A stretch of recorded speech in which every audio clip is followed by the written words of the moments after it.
ओम अज्ञानतिमिरान्धस्य ज्ञानाञ्जनशलाकया चक्षुरुन्मिलितं येन तस्मै श्रीगुरवे नमः। श्रीचैतन्यमनोभीष्टं स्थापितं येन भूतले तदा मह्यं ददाति स्वपदान्तिकं वन्देऽहं श्रीगुरौ श्रीयुतापदकमलं श्रीगुरुं वैष्णवांश्च श्रीरूपं साग्रजातां सहगना रघुनाथान्वितं तं सजीवं साद्वैतं सावधूतं परिजनासहितं कृष्णचैतन्यदेवं श्री राधा कृष्ण पादान् सहगना ललिता श्री विशाखान्वितांश्च हे कृष्णा करुणा सिंधो दीनबंधो जगत्पते गोपेशा गोपिका कांत राधा कांत नमोस्तुते तप्त कांचना गौरांगी राधे वृंदावनेश्वरी वृषभानुसुते देवी प्रणमामि हरिप्रिये वाञ्छाकल्पतरुभ्यश्च कृपा सिन्धुभ्य एव च पतितानां पावनेभ्यो वैष्णवेभ्यो नमो नमः। जय श्री कृष्णा चैतन्य प्रभो नित्यानंद श्री अद्वैत गदाधर श्रीवासादि गौर भक्तवृंद। हरे कृष्णा कृष्णा कृष्णा हरे हरे हरे राम राम राम हरे हरे। ओम नमो भगवते वासुदेवाय। ओम नमो भगवते वासुदेवाय। ओम नमो भगवते वासुदेवाय।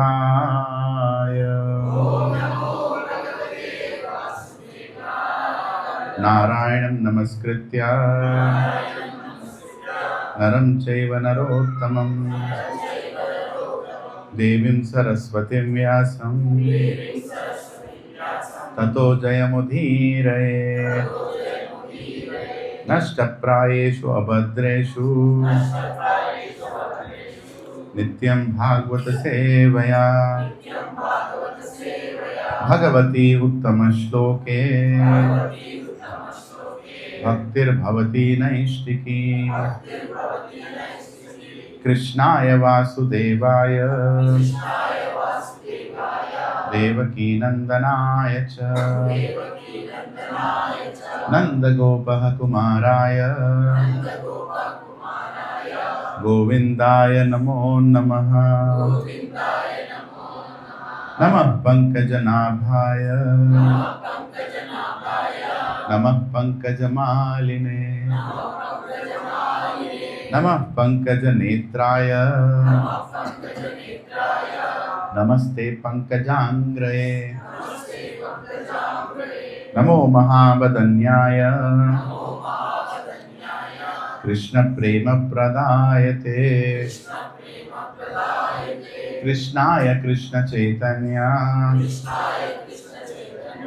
नामिने गौरत्विषे नमः। नमो ब्राह्मण्याय देवाय गौ ब्राह्मणाहिताय च जगद्दिताय कृष्णाय गोविंदाय नमो नमः। नमः ओम विष्णुपदाय कृष्ण पृष्ठाय भूतले श्रीमते भक्ति वेदांत स्वामी निति नामिने। नमस्ते सरस्वती देवे गौरवाणी प्रचारिणे निर्विशेष शून्यवादी पाश्चात्य देशतारिणे। जय Shri Krishna Chaitanya Prabhu Nityananda, Shri Advaita Gadadhara, Shrivasadi Gaura Bhakta Vrinda, Hare Krishna, Hare Krishna, Krishna Krishna, Hare Hare, Hare Rama, Hare Rama, Rama Rama, Hare Hare. Mukum karoti vachalam pangum langayate girim yat kripaha tamaham vande Shri Guru Dinatarinam Shri Paramananda Madhavam Shri Chaitanya Ishwaram. Om apavitro pavitro va sarvavastangatopi va yat smaret pundarikakshah sahabhyabhyantaram suchi. Shri Vishnu, Shri Vishnu, Shri Vishnu.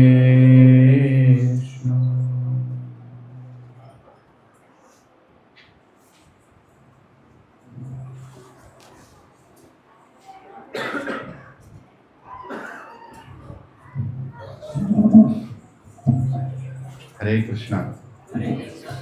Am I audible in the back? Inavadutunnada? Hare Krishna. Prabhuji, Dandavad. Hare Krishna.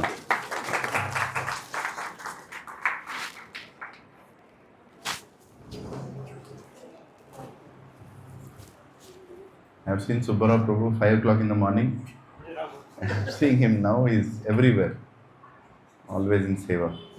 Thank you, Prabhu. I was actually planning to sit here today and hear from Mahesh Prabhu. But, huh? No, he might have gone down for Nityam Prasad Seva. Yeah. So he was going to give lecture today and I was supposed to come today. Yeah, from the yatra. But something happened. Krishna, my mother was not feeling well little, I was not feeling well little. But both decided, okay, we'll come little early back. And I got to know the train got delayed by 6 hours. My God, Krishna. Anyway, so that's Kartik Yatra. We had a wonderful Kartik Yatra, many of us. So I congratulate all the devotees who could make it till Mayapur, even for few days, some days. And I also congratulate all devotees who have gone to some other holy place, wherever it is, nearby, far by. In the month of Kartika Mass, you all have visited a temple of Shri Krishna. That's going to Vrindavan. Right? Some benefit somewhere. Did you also go, Prabhu? Yeah. Prabhuji, it was first yatra. And yours, Prabhuji? You went many times. No. Acha. Hare Krishna. Yeah. How was your yatra, Prabhu? Superb. Venkat Prabhu is very good. Arvind Prabhu is the one who inspired Venkat Prabhu to come to Krishna consciousness. And Prabhuji has taken him to Mayapur. You fulfill your work. Finish.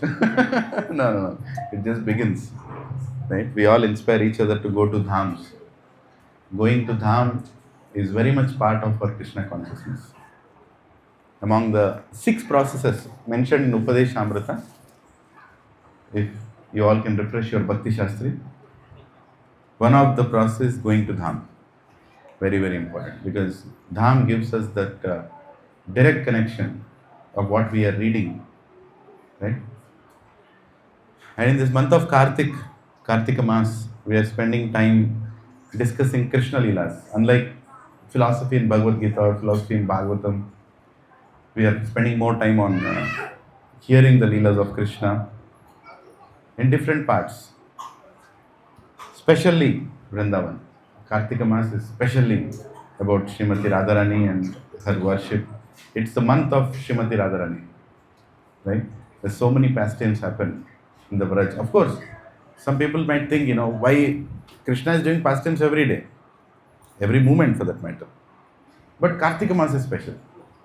Because this is the time when we hear to these pastimes, when we repeat these pastimes, it purifies us. If somebody is getting benefited by repeating this pastime, it's me. Today we are going to discuss about Bahulashtami, right? The appearance of Sri Radha Kund and Sham Kund. How many here have gone to Vrindavan? Lift your hand. Vrindavan ke endha mandi vellaru? ఎంతమంది వెళ్ళలేదు బృందావన్? కొంతమంది 2 చేతులు చెప్తున్నారు. Okay, I think మానసికంగా కాదు, శారీరకంగా ఎంతమంది బృందావన్ వెళ్ళారు? వెళ్ళారు కదా, చాలామంది వెళ్ళారు. Yeah, so who're did not go, please plan to go. Because these places, after taking birth in this Bharat Varsha, I should not miss. I was so ignorant. My Shiksha Guru first asked me, did you go to Vrindavan? I said, yes. He said, really? You want? Because South Indians, we don't go to Vrindavan.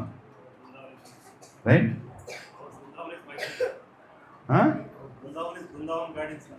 That's what I thought. That's what I thought. You know, I thought Vrindavan gardens in Mysore. Right? There is this fountain gardens in Mysore. I thought that is Vrindavan. And my Shiksha Guru, he asked me, did you go to Vrindavan? I said, yes, I went to Vrindavan. Said, how many times? My father took me when I was young, when I was grown up also, I went to Vrindavan. He was like, Hare, this person is already gone to Vrindavan. Then I was looking, what is so special? Right? Then he, switched on the light bulb in my brain. Ayya, adi Vrindavan gaadu. అది పైపులు, water, fountain. That is not the Vrindavan gardens. Actual Vrindavan is where Krishna appeared. Mathura, Vrindavan, Govardhan. So you can imagine who is speaking this pastime today sitting in front of you. The most unqualified fool is going to speak today about Vrindavan. Hare Krishna. Yeah. So last week we spoke. We'll continue from there. So last week His Grace Udayanand Prabhu was here, and he spoke about the glories of Kartika Mass, I believe. Yeah. But somebody recorded in a very transcendental way in the phone. He kept it portrait and then he kept it in landscape. Whole lecture I have to see like this. So, anyway, but I still have to hear that. So before that week we were discussing about Govardhan Leela, right? Can you recollect why is Govardhan special? What is the most special aspect of Govardhan? Anybody? Krishna and Radha meet in Radha and Krishna both meet in that place. Yes. How is it more special than Vrindavan or Barsana?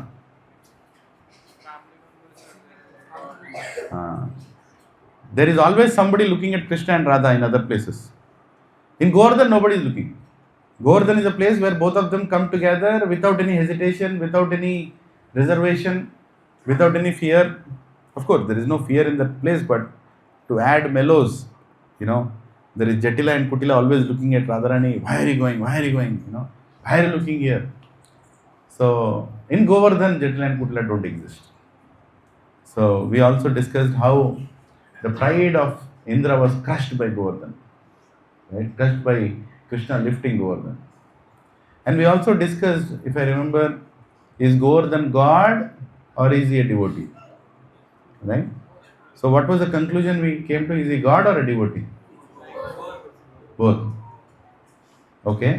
But what is the most liked way of worship of Govardhan? like a devotee. When he is worshipped as a devotee. Right? Because his avatar is to serve Krishna. He is Swayam Krishna. But he likes to be worshipped not like Krishna, but as a devotee of Krishna. Just like Chaitanya Mahaprabhu doesn't like to be worshipped as Krishna. If somebody will go and tell,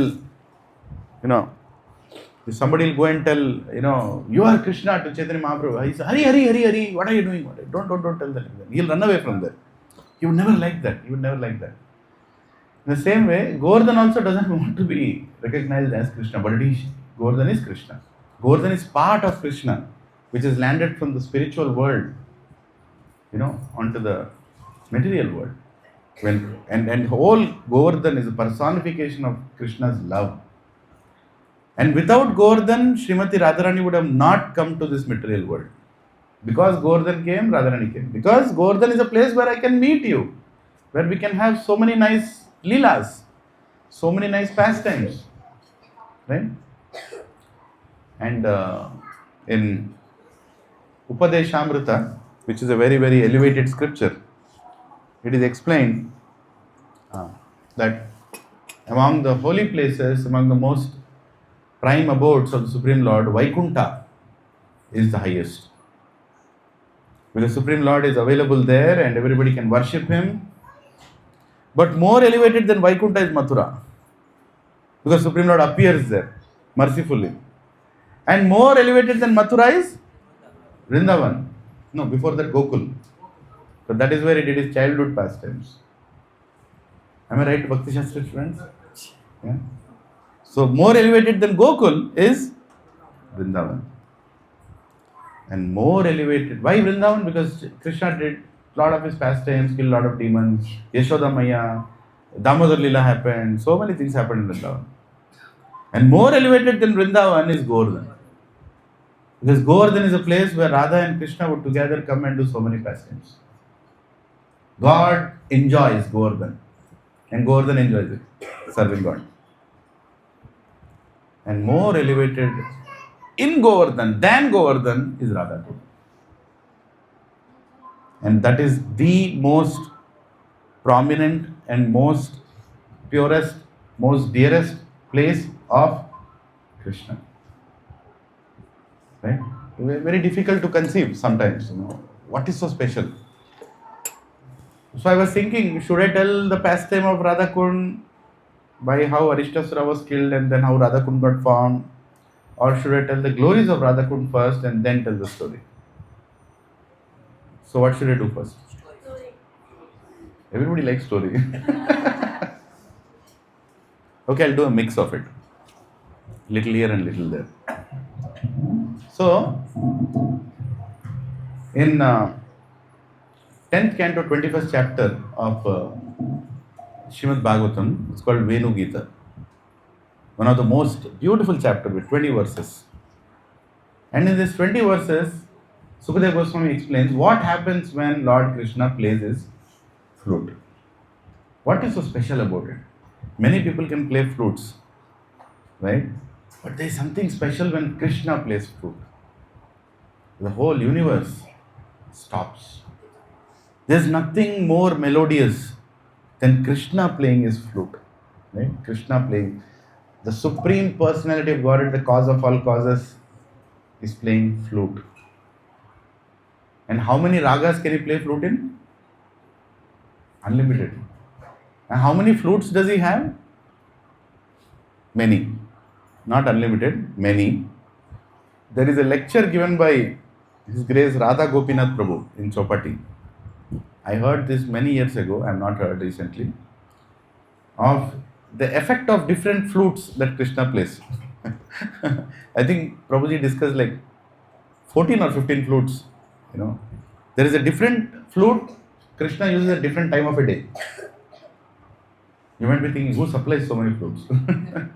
Krishna just remembers and the flute comes to his hand, right? And there is a raga of different times that he plays, and different cows like different ragas of Krishna.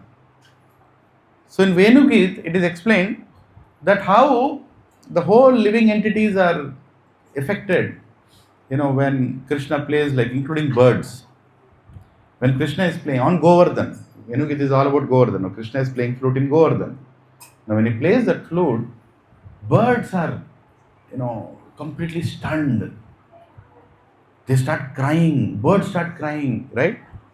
And they start crying so much, hearing to the flute of Krishna, that the tears fall on the ground and they make a small pool. And because of the slipperiness of that water, of their tears that falls on the branch, and the trance that the birds get into, their legs slip and they fall into that pool. And because the pool is there, they don't get hurt. Very difficult to conceive. And the birds are complaining that we are chasing you, Krishna, and you are chasing the cows. So birds are saying, Krishna, next life, if there is a next life, I want to become a cow. Because you will chase me. You will herd me. I have to here run behind you. If I become a cow, you will run behind me and I'll have more access to you. Like that birds are thinking. And when Krishna, this is one shloka in Venu Gita. One shloka is what I just told. Whatever I told now is one of the shloka. Actually, it's a very good meditation. You can read all the 20 verses of Venugita. Then one more shloka is where Sukadeva Goswami explains about Devatas. When Devatas hear to the pastimes of, to the flute of Krishna, so there are goddesses and there are gods. Gods start dancing, all the Devatas, they start dancing. And all the ladies in the Devatas, they become so much, affected with the flute that they tie their hair very tightly. Normally, there are suras and asuras. Suras means Devatas, asuras means Rakshasas, right? So, suras, ladies among the Devatas, they tie their hair tightly. And asura women, they leave their hair open. That is how you recognize this woman is an asura or asura. Yeah, because that kind of effect comes out when you open your hair. But Kali Yuga progressing, that is more famous hairstyle than tying the hair. Yeah. So hair is tied because hair actually attracts sins. It's explained. Garuda Puran says that hair attracts sins. So you should always tie your hair tightly. If you leave your hair, it attract a lot of negative energies. Yeah, that's the reason when you go to Smashan also, first of all, ladies are not allowed to go to Smashan. They're not allowed, they're not advised to go to Smashan. But even if you go, you have to cover your hair or tie it tightly. Because all these ghostly creatures will enter your hair. And then your hair will become like big, attracting all the sins, bringing them to a house. That's why it's always advised. In our culture, always tie the hair or cover the hair. Anyway, today's class is not about hairstyle. So, Devatas, the women, they are tying the hair and there is flowers in those hair. And as soon as they hear the Venugita, their hair loosens up. And these flowers slip from their hair and fall down. And so you can see Krishna is playing flute, so many flowers are falling from the sky. It's intentionally throwing flowers and unintentionally flowers are also coming down from their hair, they are falling off. So it's told that Venugita liberates a bound soul by unbinding him and becomes liberated. So the bound hair is becoming unbound by Venugita. Like that also it is explained. Acharya explained. And it is explained about deers. There is a verse about deers. How deers, how they react when Venugita is being played. Is that deers are so happy. They jump and they are like. But male deers do that, but female deers are very scary. The female deers normally don't come out. Female deers always stay within. But when Krishna plays his flute, female deers are tempted to come out and try to find Krishna. But they don't go forward. They are scared also, they want to go also. They are scared also, they want to go towards Krishna also. It's a very weird situation. The male deers, what they do, they see their female deers and they go and push them from behind. Go forward, go forward. Krishna is playing flute, you like that flute, why don't you go forward? Female deer is like, no, I don't want to go, but I want to go. And male deer is like, go, they are pushing with their heads. This is seen by the gopis, and gopis are praying that wish our husbands were like male deers.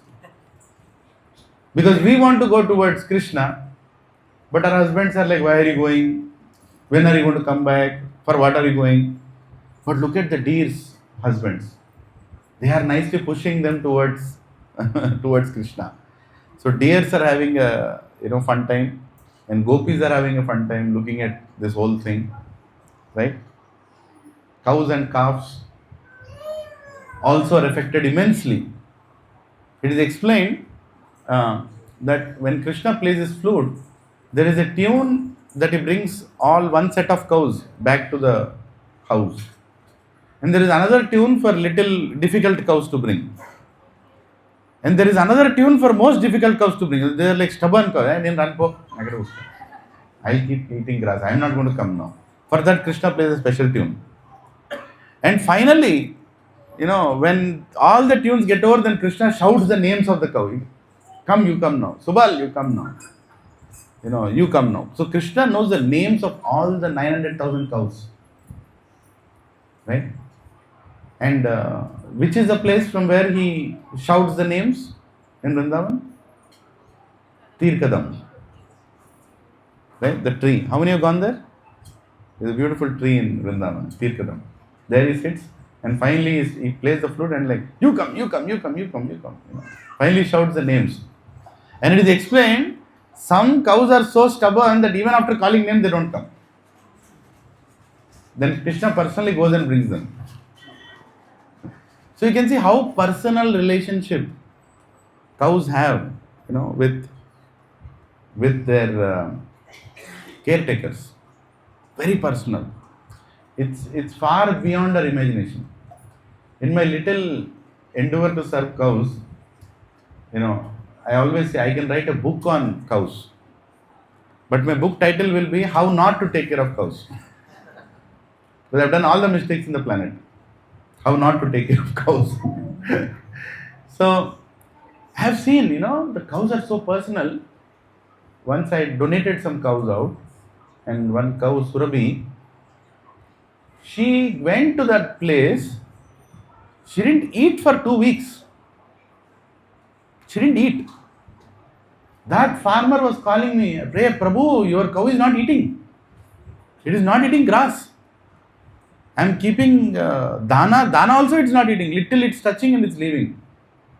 Very unlikely." And I know Surabhi, that she is a very good, not voracious eater, but she eats nicely. Then I told, okay, you bring her back. He was worried that, she's not eating. Okay, you bring her back now. After 2 weeks, we tried for 2 weeks. Then he said, but I want another cow.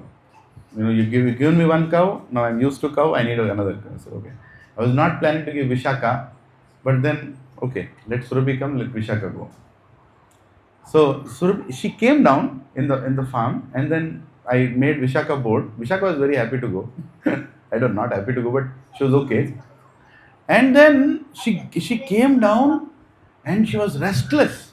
Surabhi was restless. I said, what is going on with her? She's normally not like that. Very, chala kudutaga untadi. She's very, like calm, slow walking cow. She was restless. And immediately, I told, get some grass for her. She started eating like she never ate grass in her life. 2 weeks, she didn't eat anything. She was eating, and then we said, get dana also. He got one big, it was soaked for some other cow. He said, bring it. She started eating the entire dana, she finished. And I said, get one more cow's dana also. He got that also.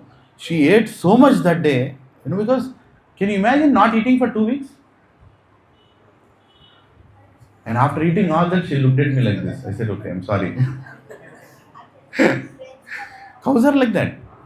They are very particular, and we have to be very careful taking care of cows.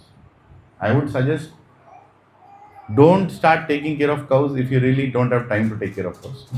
That's my lesson I learned. Hard lesson I learned. I reduced the number to such a point that now things are a little in my control. I can take care of them. And still I would say that I'm really not taking care of them because I'm not there. I'm depending on somebody else to take care of it. But every week I go. Rain or shine, I have to be there. Give my attendance. Present sir, present madam. I'm there. So cows are so personal. And Krishna loves cows because each cow is so personal with Krishna. Each cow does it tantrums also with Krishna. Right? We call the tantrums, right? Nakaral. Yeah, cows do all that. They love Krishna so much. So cow, when the best position that you can see a cow, the most loving position Acharya explained is when cow is feeding the calf. On one side, cow is eating its dana or its grass, on the other side, the calf is drinking its milk. So in Venu Gita, it is explained that cow is eating the grass and is very focused on eating the grass, and calf is very focused on drinking the milk. Both the things are happening. And normally at that time, if you go and move the calf, the cow becomes very angry. And the calf also doesn't come. You literally have to pull the calf when it is drinking the milk. It's very difficult to do that. Sometimes when people milk, that's a very difficult scene that we see this, literally pull the calf away because it doesn't want to stop. Hare Krishna. So this cow, when it is eating the grass and Krishna plays the flute, Venugita explains the cow stops eating grass and it suddenly forgets what is in its mouth. I don't know if it happened with you any time that you're eating, then you realize, what am I eating? It's a total confused state, right? Total confused state. So sometimes cow, when it hears the Venu Gita of Krishna, it forgets what it is eating.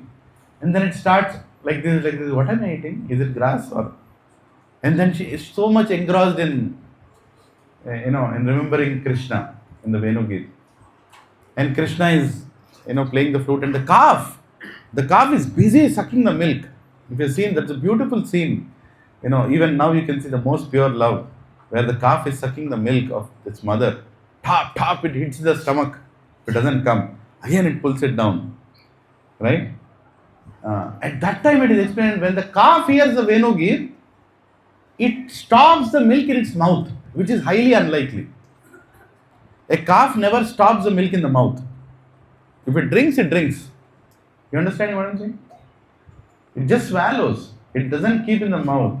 But when Krishna's flute plays, calf sucks the milk and it holds. And cow is wondering, what are you doing? and the milk is in its mouth and it's slowly sipping it, but it is more engrossed hearing the Venu Gita. It is like that. Right? So all these beautiful pastimes happen in Venu Gita, and Venu Gita chapter also talks about Govardhan. Among the 20 verses, all the verses are about one kind of reaction by one living entity. But one of the verses talks about Govardhan. How much Govardhan is glorified. That Govardhan is the place where all these pastimes happen between Radha and Krishna. Normally, in our elevation of our consciousness, towards Bhakti, the first stage is what? The 9 process. Shraddha, then Sadhu Sangha, then Bhajana Kriya, right? Then Anartha Nivritti, like that. Then it goes all the way, finally to Prema, right? So, it is explained, the first stage is to glorify the God. We should start glorifying God. Glorifying God meaning look at the form of God and be very happy seeing that form. This time when I went to Yatra, I want to share this, that I had this question. I think I shared with Prabhuji. I had this weird question that, before going to Yatra, I was praying so much while I am chanting, Oh Krishna, Oh Lord Chaitanya, will you allow me to come to your dham? I'm going through this, I'm going through that, everybody is going through so many problems. Oh, where is that shelter? Publicly I don't tell, my stupid whatever devotion I have, but we get emotional sometimes, right? We get emotional and so much you start thinking about God. So I was thinking that, this time when I go to Mayapur, I will look at Lord Chaitanya Mahaprabhu and immediately, nothing happened. I said, what's going on? Right? I can't fake it. In front of God, I can't fake it. So I went to Panchatattva. First I went to Panchatattva. I was standing in front of Mahaprabhu. Then I cleaned my glasses. I'm not feeling anything. I'm just looking at God. And all this while I was chanting, all this while I was, I don't know, whatever, crying or whatever name you give it. But now standing in front of you, I'm not feeling anything. So then I start thinking, what is going on here? Did I do any offense? That he is not giving his darshan to me? Or did I ever have any devotion? Or I was just imagining something in the name of devotion? Did I even ever have any connection? Standing in front of God, did I ever have any connection? Like that I started thinking, right? Should I share this yatra relation? Yes. I was not planning to share, suddenly it came. So So I was totally confused. I stood there and I was like, why did I come to Mayapur? There is no connection only. Deities are in front of me.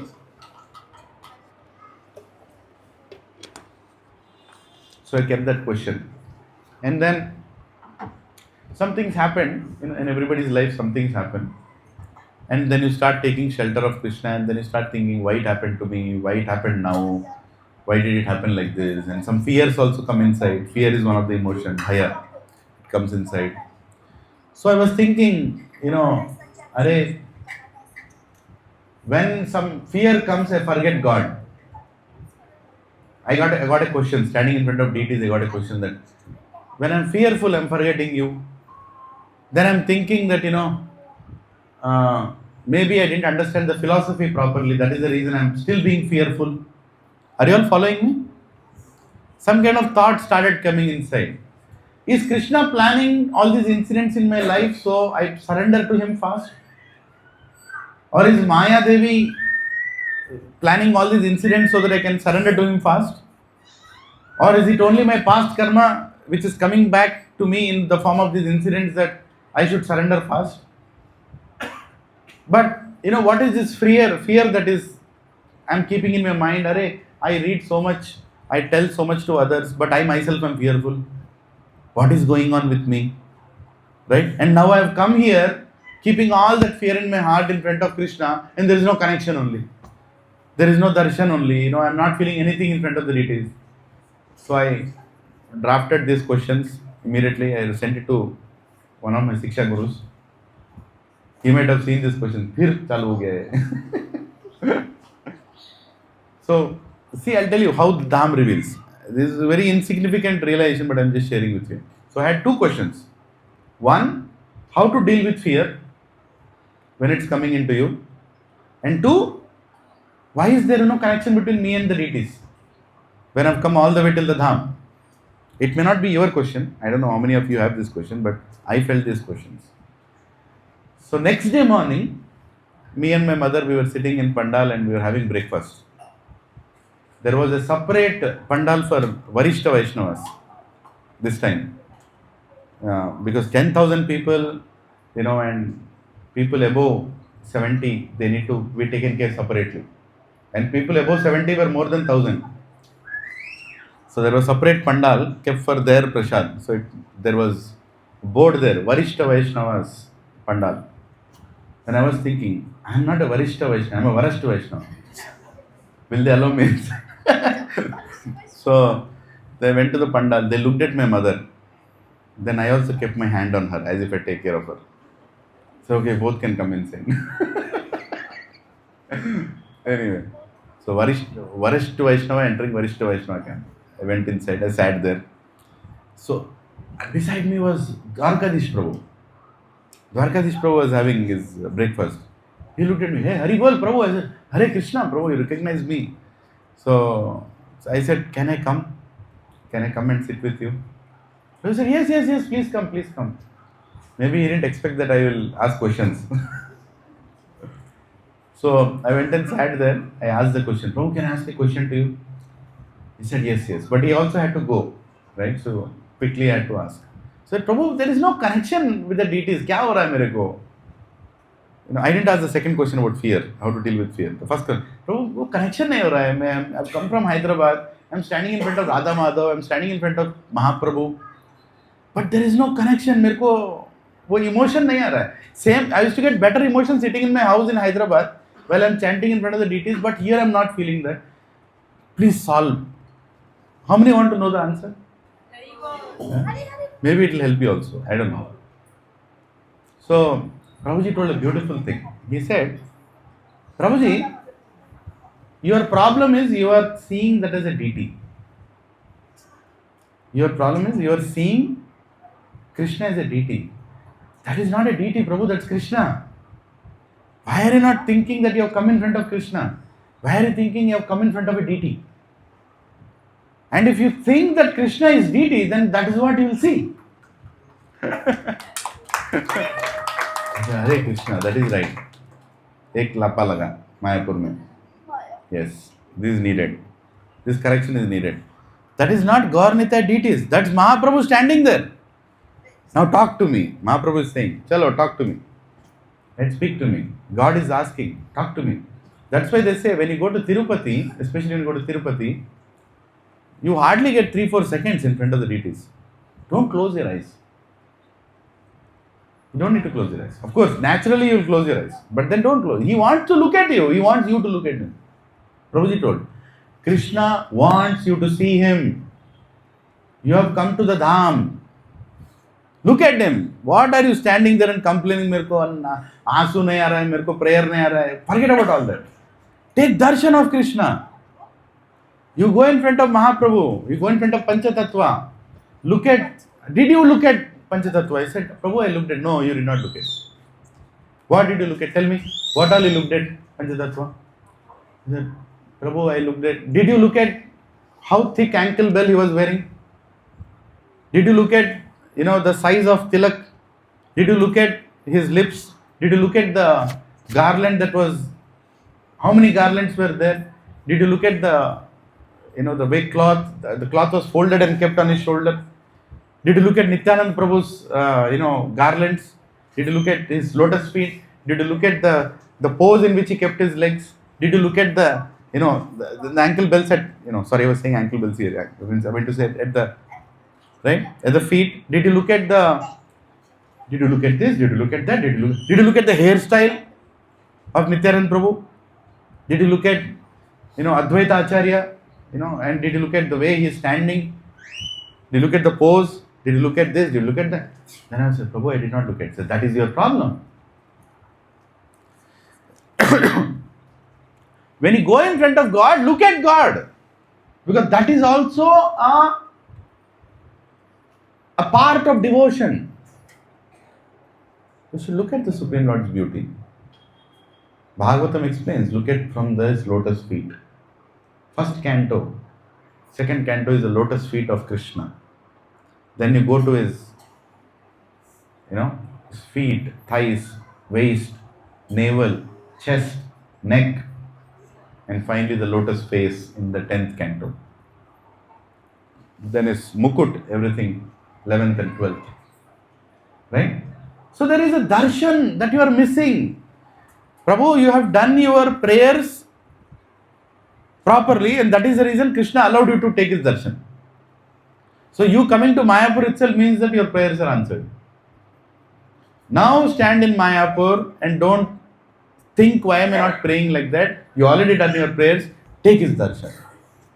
Take his darshan nicely. And satisfy yourself in his darshan. Because when you are closing your eyes, when you are breathing your last breath, you should remember that darshan of the Supreme Lord. He told. Haribol. I never thought like this. I never thought like this. See, that is the beauty of senior devotee association. You should always look for opportunities to go and ask. Don't just dwell in yourself putting your own conclusions. I could have concluded, oh, I'm not a devotee. No. That is fake humility. That is not humility. Humility means go and ask. Prabhu, how am I supposed to make progress in bhakti? When you ask this question, that's humility. You sit in a corner and say, I am not a bhakta, I think I'm a least, I'm just sitting in a corner. That is arrogance. Because you think you are something. Once one fellow went and told Prabhupada, Prabhupada, I am the most fallen devotee. Prabhupada told, you are most nothing.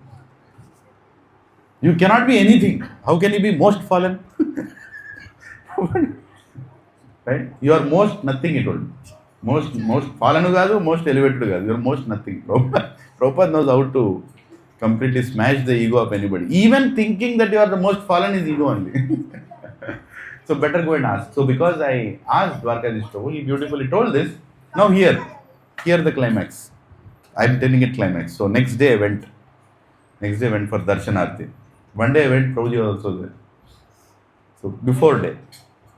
So I went there, and this time I told, I am going to take your darshan today. My full focus on darshan. Right? So Bhagavatam class was happening. No, this is another arrogance. I should go and sit in the Bhagavatam class, ideally. But I want to take darshan. I went, and first I went to Panchatattva. So Bhagavatam class was happening. I didn't hear, every day Bhagavatam class happens. So I didn't hear. I was looking at Panchatattva. Now I was really, really looking at Panchatattva.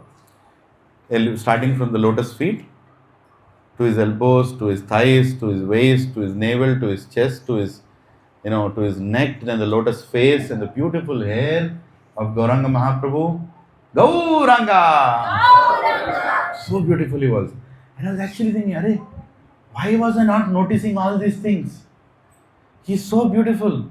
His hands are so long, that he can hold the whole planet and take with him. And I was looking at Nityanand Prabhu, then I was looking at half an hour I stood there, half an hour. Just looking at the details. And I didn't count that I was standing there for half an hour. But it happened half an hour. And then I said, okay, now let me go to Radha Madhav. Okay, I can't go to Lakshmi Narasimha because Bhagavatam class is happening there. In that whole area, everybody sits. I thought I will see Lakshmi Narasimha next, but I'll go to Radha Madhav. I went to Radha Madhav. And I was looking at Radha Madhav. Oh, Krishna, Radha Madhav darshan in Mayapur. Anybody who looks at that darshan of Radha Madhav and Ashtasakis, his heart is lost in Mayapur. Now people wear a shirt, right?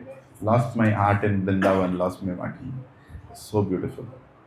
And that day, some Bengali type saree was put to Radha Madhav.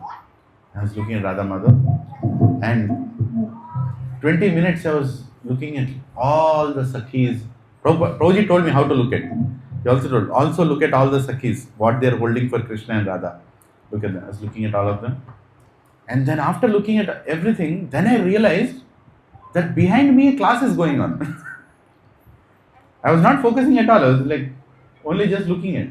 And then one of my favorite speakers is giving the class. Brajvihari Prabhu. He is giving the class. Then should I turn back? Then I said, okay, let me finish the darshan, then I'll turn back. And just when I thought I'll turn back, Prabhuji said, okay, Hare Krishna, class is over. Any questions? I said, okay, Bhagavatam class is over. I didn't attend the class. Maybe I'll hear the recording later. And I'm just looking at the deities. Just imagine this scene. I'm looking at the deities. Behind me, the class is going on. If you have gone to Mayapur, you'll understand what I'm speaking. Behind you, there is a big area and the class is going on. Then one person asked the question. I was finally finishing my darshan of, my darshan there, and WhatsApp call, I don't know what to do with it. 1 second.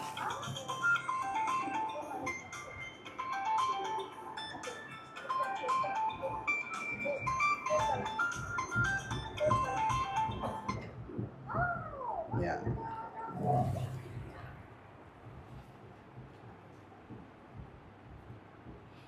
Hare Krishna, what happened to this?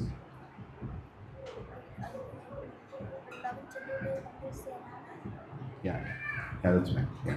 Hare Krishna. Sorry about that. So, now here is the thing. I'm just sharing this personal thing that happened. So, I'm looking at Radha Madhav, and the Bhagavatam class is getting over.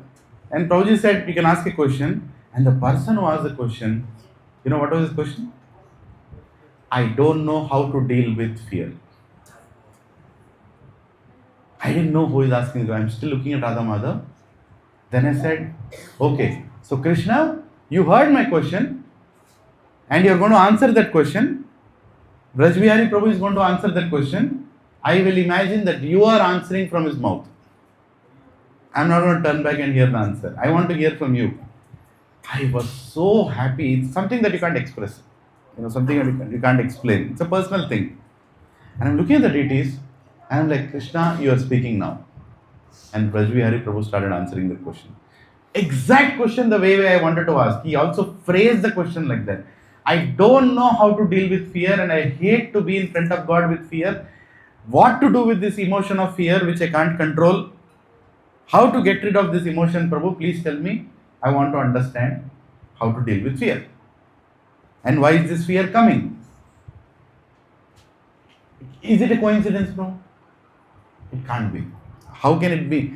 That exact very question that I was looking for an answer, Krishna himself is answering from his devotee in the Bhagavatam class. And I'm right there standing. And Prabhuji gave a beautiful answer. You want to hear the answer? Brajbihari Prabhu ki jai. He told, he gave a very short answer. He said, there are two kinds of people, Jnanis and Bhaktas. A Jnani, a Jnani is detached with knowledge. He is detached with knowledge. He knows that I am not this body, I am the soul. He is not attached to anything related to the body. He becomes so much engrossed in knowledge that he has got nothing to do with the body now. So his wife will come and say, I am not the body, you are related to my body. Children also are not attached. And he look at God also, he'll feel, I am not the body anyways. I am the soul, I am eternal. I am eternal. So he comes in front of Krishna also. There is no prayer in a Jnani's heart. He comes just in front of, oh, you are the Paramatma, I am the Atma, you are eternal, I am eternal. I have understood that we both are eternal. Natvayam jatunasam, natvam janadipaha. Right? Both of us are eternal. And Jnani is settled at that stage. But Brajbihari Prabhu was saying, it is better to be a devotee with fear, you go and cry in front of Krishna, than a Jnani who doesn't have any prayer in front of Krishna. So it's okay to carry the fear. Don't be regretful when fear comes to you. Fear is a very predominant emotion that will take over your consciousness, but that's okay to be fearful if that fear helps you to go in front of Krishna and cry. So better to be a fearful person and become a devotee and pray in front of Krishna than getting all the philosophy and becoming a Jnani and no devotion in front of Krishna. Arey, kya answer bola re? I was satisfied. I don't know if you are satisfied, but I was extremely satisfied. Wow, that means Krishna, I can come and tell you I am fearful. I should not be shameful to admit that I am fearful. Right? In front of God, what ego should I carry? That I am fearless now? Krishna, I am fearless now? No, I am fearful, but when I am in front of you, holding your lotus feet, I am fearless.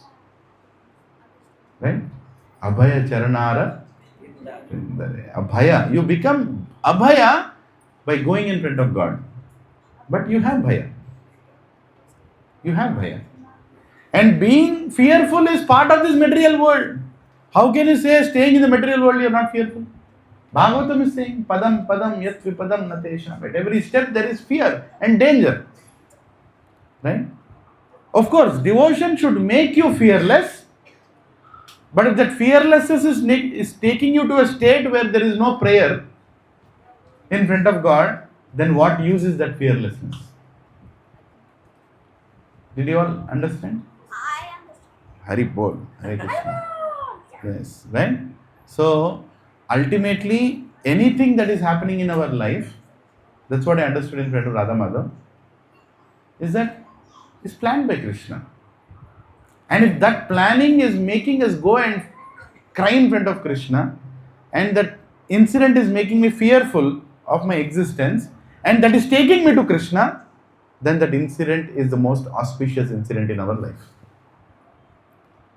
But if an incident is making me so confident that I am okay, and that is not triggering me to go to God, then that is the most inauspicious incident in our life. Hare Krishna. So both the things happen. See, this is the beauty of Dham. Dham is so powerful that just a thought of a neophyte, and I don't know what to call myself, neophyte devotee, just went there, looked at the deity, got this doubt, there is no connection. And then second thought, there is fear that is not being answered.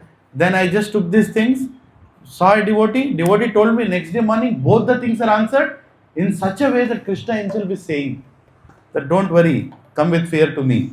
I'll take care. And behind, a devotee is telling that. One senior devotee told about darshan, another senior devotee talked about surrender. Right? So this is called Dham. That's why I request, don't miss these opportunities to go to a Dham. And when you go to a Dham, more important than seeing the deities is also important, but take the guidance of a devotee. Take the association of devotees. Association of devotees is more important. And the greatest place is Dham. Because you have no other business there. No office, no nothing. you have devotee and you, and so try to interact with many devotees, right? And then that enhances your darshan, and appreciate every moment that you are in the dham. Don't waste a single moment. First time in my life, I made a resolve that I will not open YouTube when I am in Mayapur. 7 days I did not open. I don't open 7 days. Hare Krishna. Thank you. Clap, everybody. But a stupid fellow like me, that itself is a big achievement. You know, I didn't. I will not open YouTube. Nahi karne ka YouTube. So I just use the mobile to see the WhatsApp message relevant to the dham, relevant to next day's yatra. Kept it aside, and I took a good nap when I was supposed to sleep. Got up early in the morning. My mother was not well. I said, okay, we can't go to the Mangalarati. Let's sit in the room and do the japa. Properly do some good rounds, and then go take shelter of devotees, meet. And one of the other processes of devotion, Amrish Maharaj explains, is to hug devotees. You should use your nose to smell the flowers, incense. You should use your eyes to see the darshan of God, deities, and you should use your tongue to glorify the Lord. Mouth to glorify the Lord, tongue to taste the prasadam. All the senses have to be engaged. There is a verse in Bhagavatam that all the senses have to be engaged in service of God. And one of the senses is touch. How will you engage touch? By embracing the devotees. So I was going and embracing every devotee who came towards me. Right? Tightly. Because this devotee's embrace makes me feel closer to Krishna. So many senior devotees came. Yatra is a time when I meet all my, old friends in US. When they all nurtured me to become a devotee, I see all of them. So I looked at all of them. It was so nice. They all looked at me. And one amazing devotee is that Shyam Bihari Prabhu. Recently he opened a temple in Atlanta, a new temple, Shyam Bihari Prabhu. So he looked at me, "Arey Prabhu, how are you?" Then we had a good time together. And he was sharing his realizations, right? So Dham is like that. So basically you glorify the Lord. First step in your devotion is you glorifying the Lord.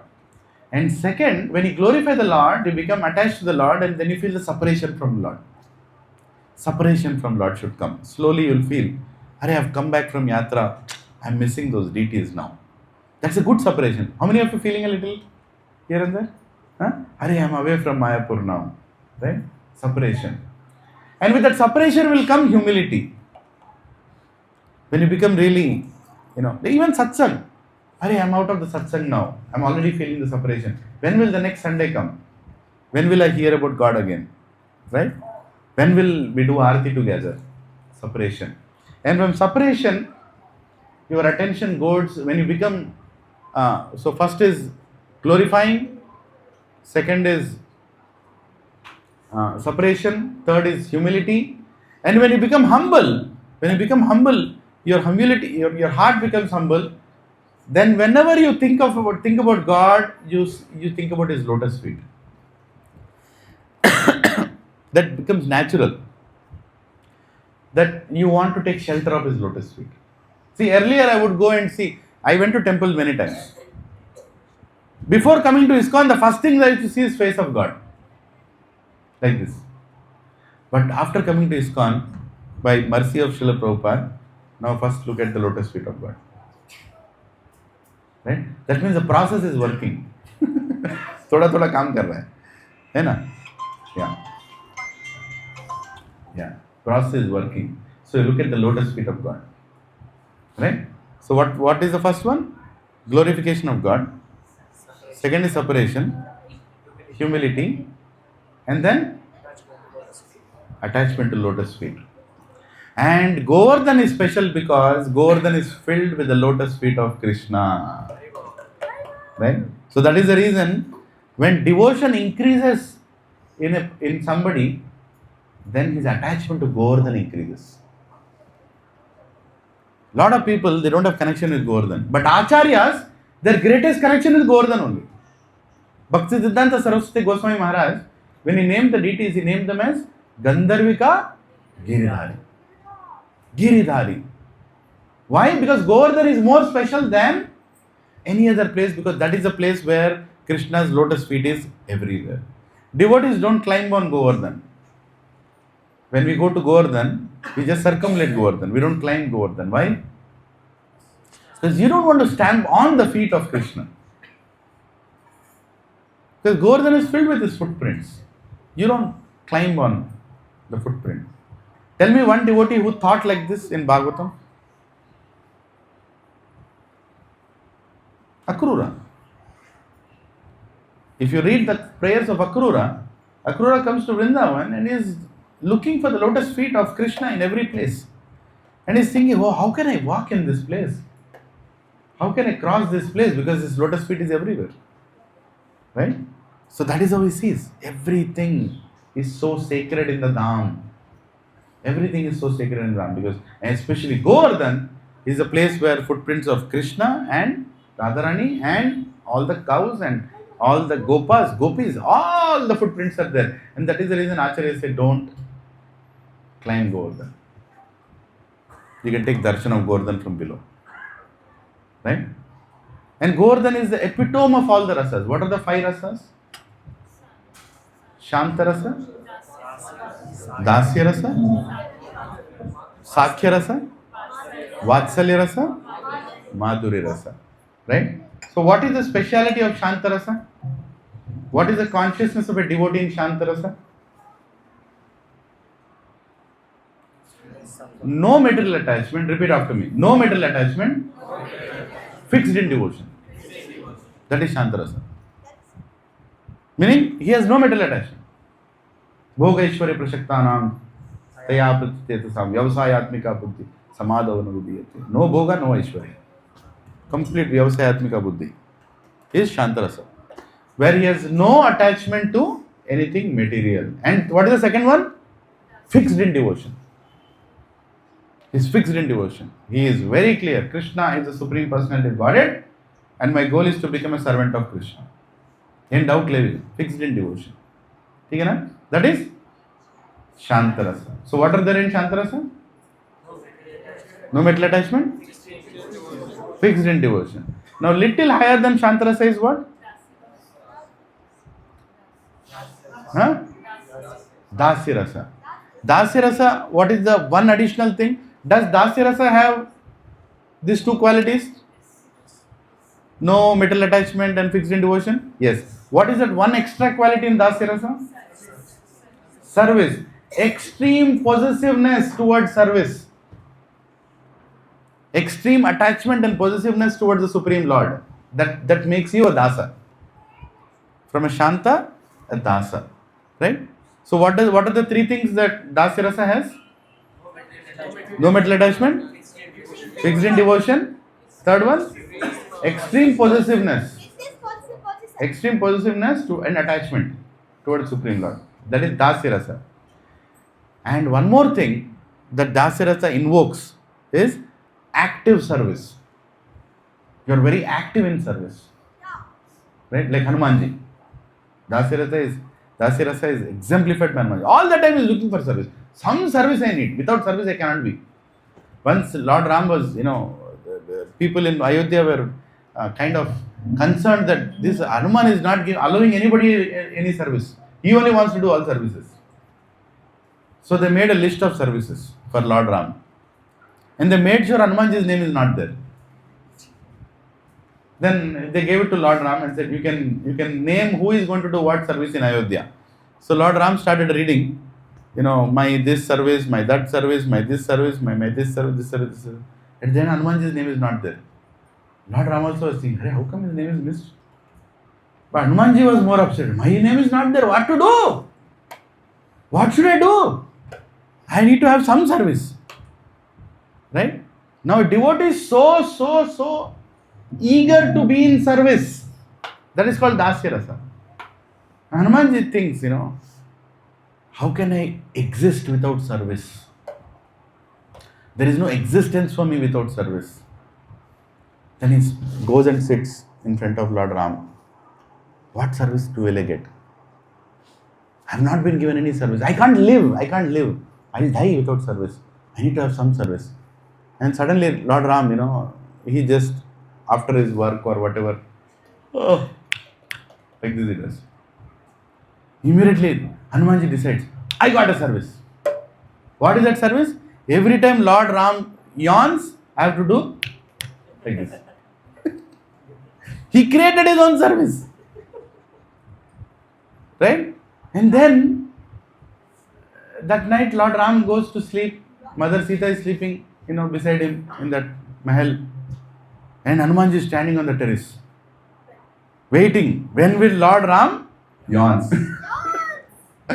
And as soon as Lord Ram, he gets sleep, he's like, immediately Hanuman jumps into that room. And Sita Ma is, hey, what is this? You're not supposed to be inside this room. What are you doing? Hanuman is like, I got my service. Don't stop me from my service. My service is to do this tick, tick, tick.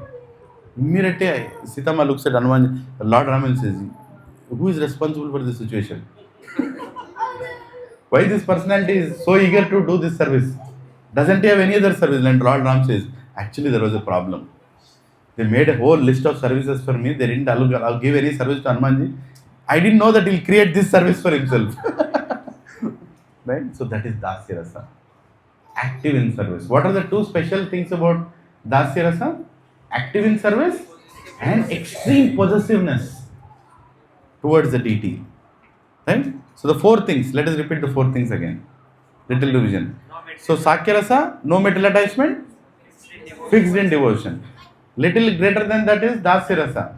Extreme possessiveness and active in service. Now greater than Dasya Rasa is what? Sakya Rasa. Sakya Rasa means it also has these four things and extreme belongingness. Belongingness. Meaning, I am part of Krishna, I cannot be without Krishna, and I have to be with Krishna, I have to play with Krishna, I have to talk to Krishna, I have to fight with Krishna. Belongingness. You can't be without. Like friends are like that, right? When you go to a college, your school, you remember your friends. Can you be without friends in your... You can't be, the whole thing. Only thing you remember. How many of you remember Pythagoras theorem? But you remember one thing, your friends. Right? College means you remember friends. So that remembrance of being all the time and doing extreme belongingness. Extreme belongingness. And one more thing great about Sakya Rasa is equality. You go to such a level with Krishna that you start thinking not equal in tattva, but in prema. Then you start, because Sakya Rasa needs you to feel that you are equal. Otherwise you can't perform that rasa properly. And Krishna gives you that rasa because he wants you to feel like that. Because when you have a wrestling match, you are put upside down. Krishna wants to be put upside down by you because he actually makes you more powerful than him. Now how do you understand this? Krishna makes you more powerful than him so that you can put him down and win the match. And Krishna actually loses the match. Not as for a rasa. He actually loses the match because he makes you more powerful than him. Did you understand anything? I didn't understand anything. Right? Sometimes Krishna Lila, if you have not understood, means you understood. Because it's so. There are devotees sitting till the back. Can you all come in the front? Many are sitting on the way. Yeah, please, aage aiye, both. Okay, just come. Everybody come a little forward. Yeah, aage aiye.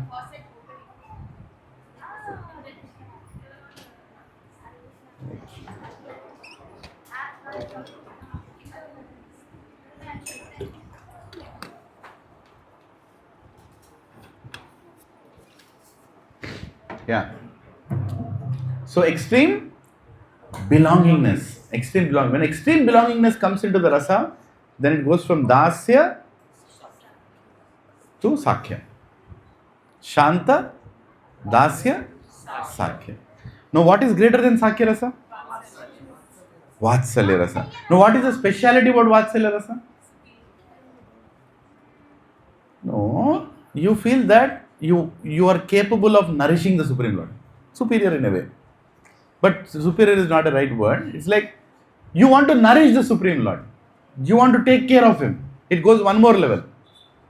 Now equality, you go even higher than that. That Krishna will feel hungry. If I don't feed him, nobody will feed him. I have to give him. I have to take care of him. Who else will correct him? Right? Then when Damodar Lila happened, immediately she took a stick and started running behind Krishna. Who else will correct this fellow if I don't correct? These gopis will not correct, but as a mother I am supposed to correct. Nanda Maharaj also gets very angry on Krishna many times when he does any notorious things. Garga Muni told Nanda Maharaj that he is Swayam Amsha of Vishnu. But when he does any mistake, forget about Vishnu, he'll take a stick and run behind. But that's Vatsalya Rasa. Vatsalya Rasa goes above your Sakya Rasa, goes above the belonging, and you start trying to protect and nourish the Supreme Lord. So what is the additional feature? Protect and nourish. And another thing is, you even chastise. So these are two things of Vatsalya Rasa. Protect and nourish and chastise. Now what are all the rasas, what are all the features of, sorry to put this revision again and again, so you can remember a little bit. Is that okay? So what do you have inside Vatsalya Rasa? No material attachment, fixed in devotion, extreme possessiveness, active in service, extreme belongingness, and equality, and need to nourish and protect, and finally chastise also. Hare Krishna. So many qualities have to come inside you to call that you are in Vatsalya. Sometimes people, I have a little Lattu Gopal, I think I am his mother. But do you have all these qualities? Because rasa is growing one by one, one by one, one by one, one by one. Now higher than Vatsalya Rasa is Madhurya Rasa. Madhurya Rasa means complete offering of yourself. Complete offering of yourself. You don't exist anymore. You exist only for his service. You exist only for his, only to make him happy. Atmanivedanam, the ninth leg, Atmanivedanam is Madhurya. Complete surrender. Right? Complete surrender with love. Complete surrender with complete attachment. So all these qualities included plus complete surrender is Madhurya Rasa. And one such devotee, when you talk about Atmanivedanam, who is the personality who comes to your mind? Bali Maharaj. Because Bali Maharaj gave everything and finally said, keep your third step on my head now. That is the only thing left. And because he could not fulfill, he also got arrested, and humiliated. And still his devotion never decreased. So Krishna became a doorkeeper in Sutala Loka, right, for Bali Maharaj. Now, Bali Maharaj is famous and is glorified in all the scriptures because Krishna kept his feet on his head. Now just think about Govardhan. How many feet did Krishna keep on Govardhan? Bali Maharaj is glorified for Atmanivedanam for keeping one-time feet. On Govardhan, Krishna kept unlimited number of times he stepped on Govardhan. Just imagine when you talk about Atmanivedanam, how great is Govardhan. Right? How great is Govardhan. So that is why Acharyas, when they think about Govardhan, it's not just an ordinary hill. It's just not an ordinary hill. It's about how much Krishna has interacted with Govardhan. How much he has, spent time on Govardhan. Right? Now in Govardhan, there is this beautiful place called Radha Kunda. Now what is the speciality of Radha Kunda? Now we are coming back to the topic. Radha Kunda. So here, Radharani, there are many kunds in entire Braj. But there is one Kund which is named with her name, and that is Radha Kunda. No other place Radharani's name comes. Right? Govinda Kund, Shankarshan Kund. So many Kunds are there. But one place Radharani's name comes. And that is Radha Kunda. And it is explained, Acharya explained that Radharani is a Haladini Shakti. Now it's a little technical here. Sambit Shakti, Haladini Shakti, all the Shaktis are there. Haladini Shakti is a loving potency within the Supreme Lord. I will not get into the technicality. Haladini Shakti, the loving potency, is divided into two. One is called Amurta and second is called Murta. Amurta. Thankfully, we are all born in India. So, you already understand the meaning of Murta and Amurta. Murta means form. Amurta means formless. Right? Now, Radharani, Srimati Radharani can be experienced in Amurta form, in Murta form. Right? Amurta form how? Love inside our hearts. That love that all of us carry for God is Amurta form of Radharani. So, do you have Radharani in your heart? Yes. Because without that, you cannot serve Krishna. So, Radharani can be experienced, the Haladini Shakti can be experienced in the form of Amurta form, which takes you from Shraddha to Prema. Which takes you from Prema to Mahabhava. That is taken care by Srimati Radharani. Are you able to understand? Little technical I am getting. Because you need to understand the greatness of Radha Kunda. So I have to tell you this. So Haladini Shakti is in two. What is it two? Murta and Amurta. And Amurta means formless, can be experienced through the heart. She is same Srimati Radharani, Haladini Shakti of the Supreme Lord, in all the devotees' hearts, elevating us in devotion, day after day, year after year. Right? So that is Amurta. Now Murta, which is Srimati Radharani, who can be touched and felt and seen, is again divided into two. Murta is divided into two. One is Vrishabhanu Nandini, Radharani herself. And second is Radha Kunda. So Vrishabhanu Nandini, who is Srimati Radharani, the daughter of Vrishabhanu, is that supreme goddess whom you can go and see in Barsana. You can see here Radha Madan Mohan. She is the same Radharani that you can see.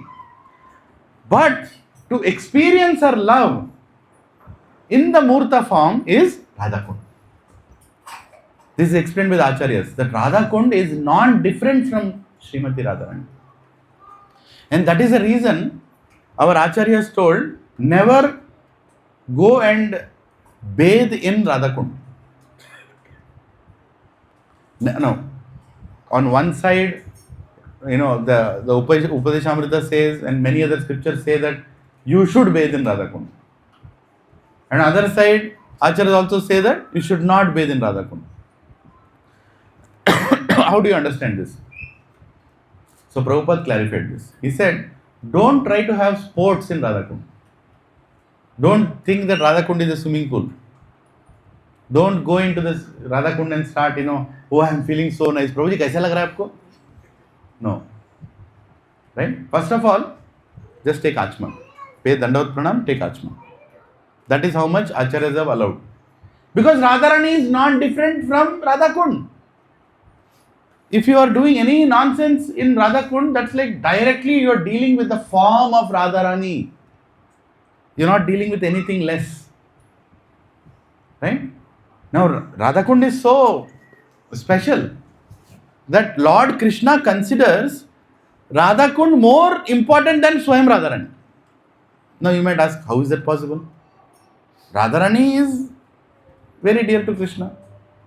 What is so special about Radha Kunda that makes Radha Kunda more special than Radharani? I'll tell a small pastime on that. So one of the features, one of the things, one of the moods of Srimati Radharani is she gets angry. Man. There is a Man Mandir also. Man means she gets a little upset on Krishna. So one of those things that Krishna likes is he teases, he does certain activities to make her angry. And when she becomes angry, she becomes more beautiful. And she punishes Krishna also. And Krishna likes that punishment also. Because out of that punishment finally comes extraordinary love. Now don't compare that to your fights in your house. It is nowhere near. But we can experience a little bit here and there in our married life, So one day is a big fight and shout and all that happens, and I cannot be with you. I did a big mistake marrying you. This, that, everything happens next day. When things settle down, you get a nice hot upma also. Yes, things are settled down. Anyway, so here is the case where Srimati Radharani, one other time, she becomes very upset on Krishna. Right? Now Krishna tells in 11th chapter of Bhagavad Gita that I am shark among the fishes.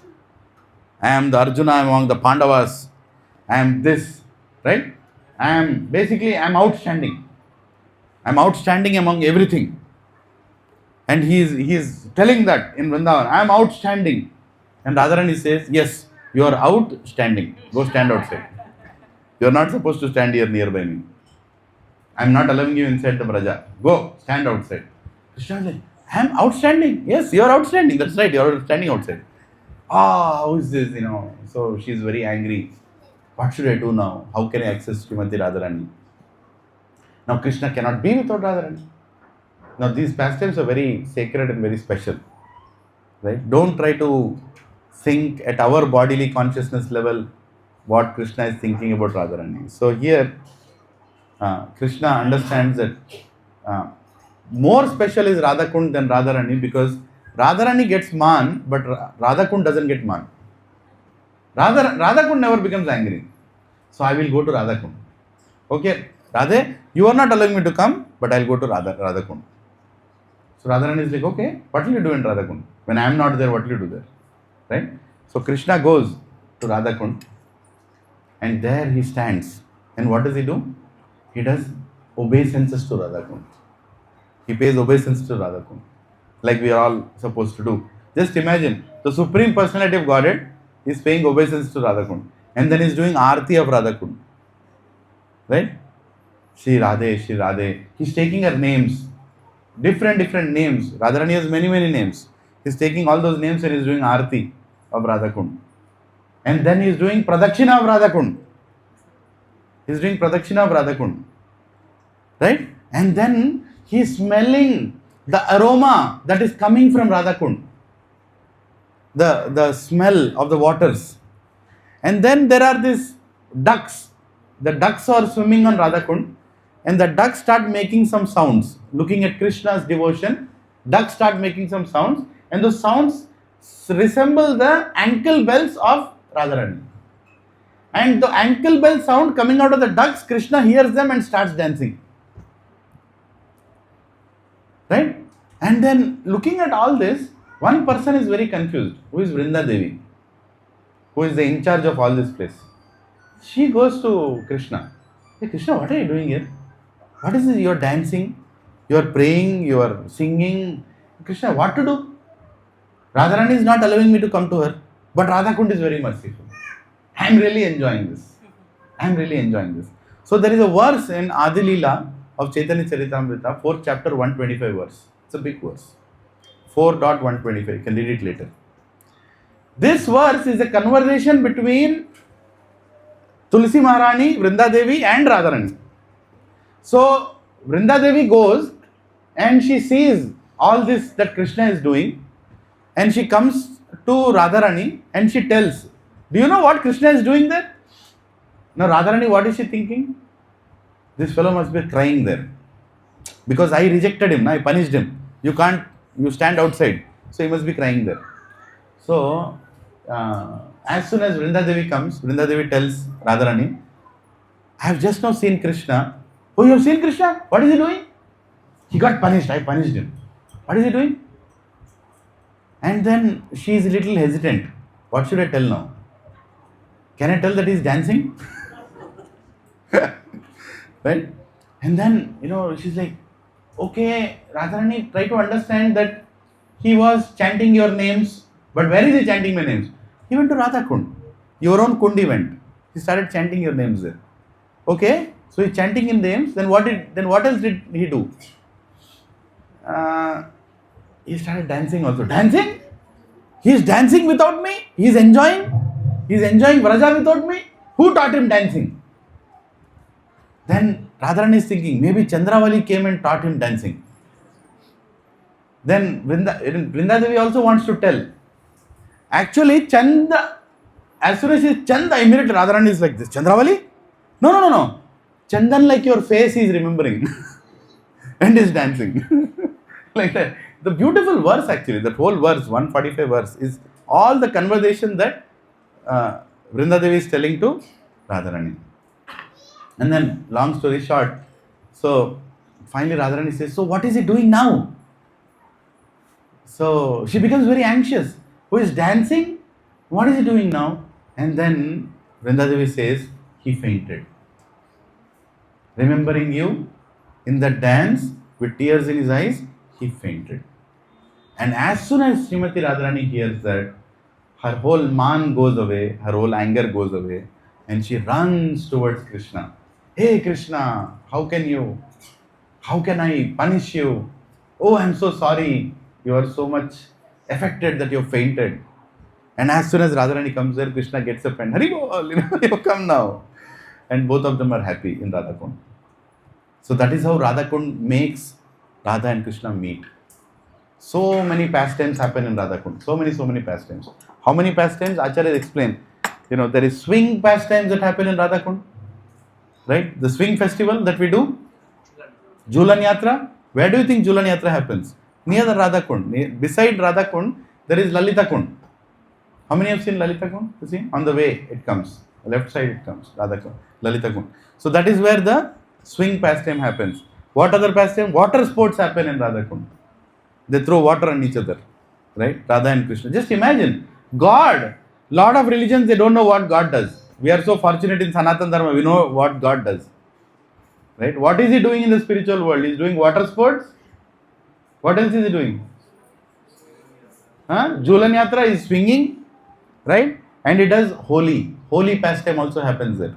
Throwing of colors on each other near Radha Kund. Right? And another, dice. Near Radha Kund, both Radha and Krishna play dice game also. There is whole leelas about this.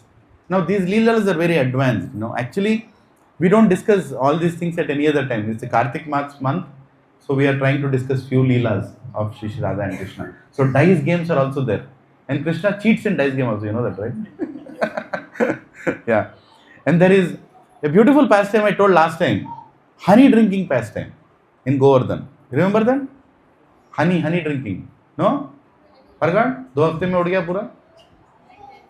Basically, okay, I'll tell a little. So Krishna likes to give honey, fresh honey in Govardhan.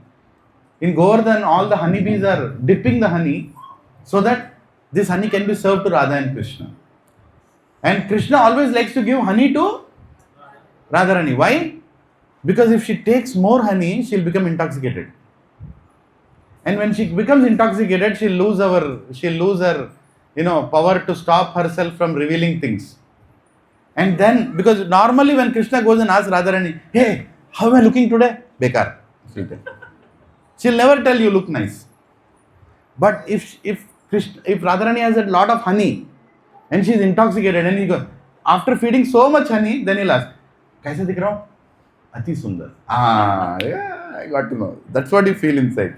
So Krishna likes to do that so that he can know the heart of Srimati Radharani.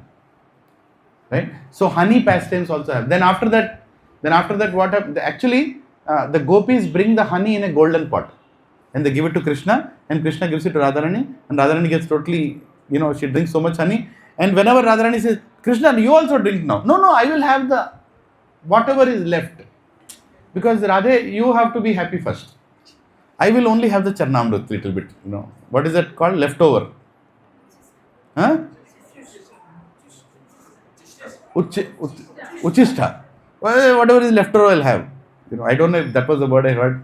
But Krishna says, whatever is left, I'll have. Radhe, you have more. Because he wants her to drink more and more honey. So she'll tell so many new things. Then finally Radharani said, now you also have. Then Krishna will take that honey and then he will look at the golden pot. The golden pot, he sees the reflection of golden complexion of Radharani and without even drinking the honey, he becomes intoxicated. Just looking the reflection of Radharani's golden form on the golden pot. And then he also starts speaking all kinds of things. And this pastime happens where? In Radha Kund. Radha Kund is so special. Right? And another pastime is sleep acting pastime. sleep acting pastime, where Krishna pretends that he's sleeping. In front of Radharani, he'll suddenly sleep. And they will think that he's sleeping. Now, normally when you are sleeping, you are very eager to hear what others are talking about you. Is it not true? Huh? So Krishna does all these tricks. He wants to know what gopis and Radha wants to speak, are going to talk. So he says, I'm actually sleeping. So this sleeping pastimes, sleep acting pastime also happens in Radha Kund. And stealing the flute pastime. I don't know this pastime, I heard. Stealing the flute. Does anyone know stealing the flute pastime? Huh? I don't know. So maybe I'll learn and come. And of course, the most prominent Ras Leela also happens around that area. Whenever it happens near Radha Kund, the Ras Leela pastime also happens. So it is explained that the most intimate devotees of Radharani are only allowed near Radha Kund. Radha Kund is not for other people of any other devotion. You should be a devotee of Radharani, only then you are allowed to come near Radha Kund. Otherwise you are not allowed. Right? So here it is explained, Raghunath Das Goswami goes one more step, that many of you, how many have gone to Govardhan Parikrama? Lift your hand. Okay, you've seen Govardhan. Many of you have not. So maybe you'll not be able to relate to what I'm saying, but you will see many kunds are there around Govardhan. And around every kund, beside every kund you will see Govardhan. You will see Giriraj right there. But beside Radha Kund, there is no Govardhan. Have you seen that? Radha Kund ke baju mein you will not see Giriraj. Why is it like that? So Raghunath Das Goswami reveals that everywhere else beside the Kund, Giriraj stands like this. But just when Radha Kund comes, he bends down and embraces her.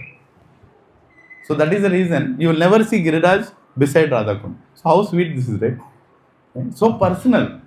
Krishna cannot stand in front of Radha Kund. He has to fall and pay obeisances, or he has to bend down and Giriraj has to embrace Radha Kund. Right? So that is the embracing pose of Radha Kund and Giriraj. That is explained by Raghunath Das Goswami.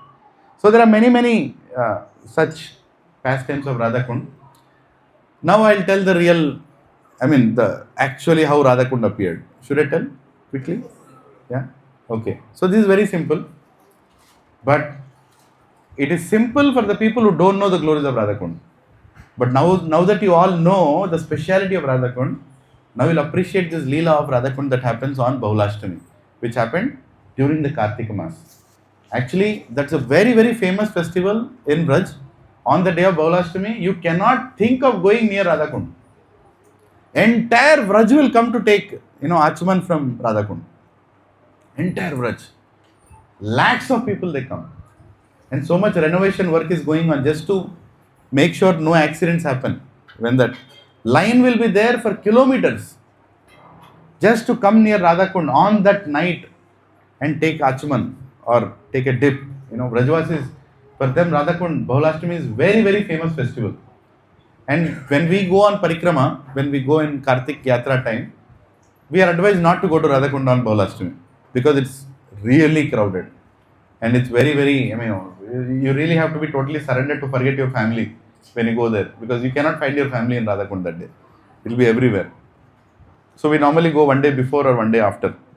So here is a demon called Arishtasura. Arishtasura came in the form of a bull.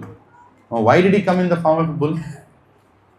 Because in previous life he was a great Brahmana and a disciple of Brahaspati. And his name was Varada Batu, something like that. Varada Batu, yes. So here is Varada Batu, and what is the mistake he does? So Brahaspati is teaching. Brahaspati is a great guru, is teaching, and Varada Batu is sitting in front, and he stretches his legs. He stretches his legs in front of Guru. Actually, it's an offense. When we go to a temple, never stretch your legs in front of deities. Right? You can stretch some other direction. Or if somebody is giving a lecture, or somebody sitting on Vyasasana, should never stretch the legs towards them. Stretch it somewhere, some other side. And of course, sometimes you have knee problem, you can get up or stretch, but make sure that you're not pointing your feet. And sometimes also this one more Prabhu, when you sit and your feet should not be visible like this. You should always cover it with, your dhoti or khandwa or something. Anywhere in the temple, your feet should not be pointing upwards. Anyway, you should always cover it with something. And of course, Matajis, they wear saris, and so it's automatically taken care. So here is this Varadabhatu. He keeps his feet towards Brahaspati, and as a result is what? Brahaspati curses him that you like to keep your feet like this. You are trying to behave unintelligently like a bull, so you'll become a bull in next life. You can keep your feet whichever way you want.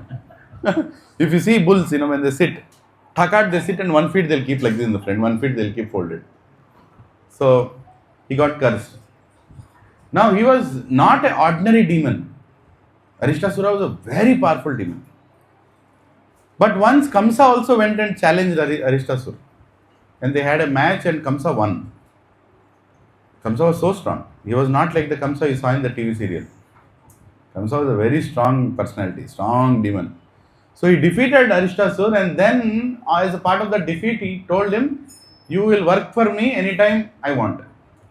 Right? That is how Kamsa created his gang, pura gang, by defeating and by somehow getting them into his clutches. He used to use them. So Arishtasura came to Vrindavan to actually kill Krishna. And by the way, Arishtasura was the last, if I am right, the last pastime that Krishna did of killing a demon. After Arishtasura killing, okay, I'll shift a little bit. So after killing Arishtasura, Narad Muni was like, okay, Krishna, I think your pastimes in Vrindavan enough, bahut ho gaya abhi. So now the pastime of killing Kamsa has to start. So after killing Arishtasura, immediately after, Narad Muni was very happy, Hari Bol, Hari Bol. Now he has to go and facilitate the pastime of killing Kamsa. Now, a lot of times people misunderstand Narad Muni. That, Narad Muni will go and do something which will actually harm others. In Telugu movies, so don't even ask how they treat Narad Muni. Like almost like a joker they treat. Or say, Pullal Vettevadu, he always puts some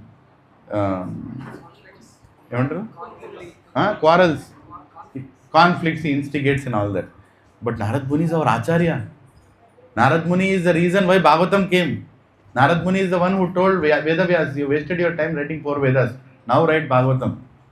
So Narad Muni is a great devotee. Right? Greatest devotee in fact.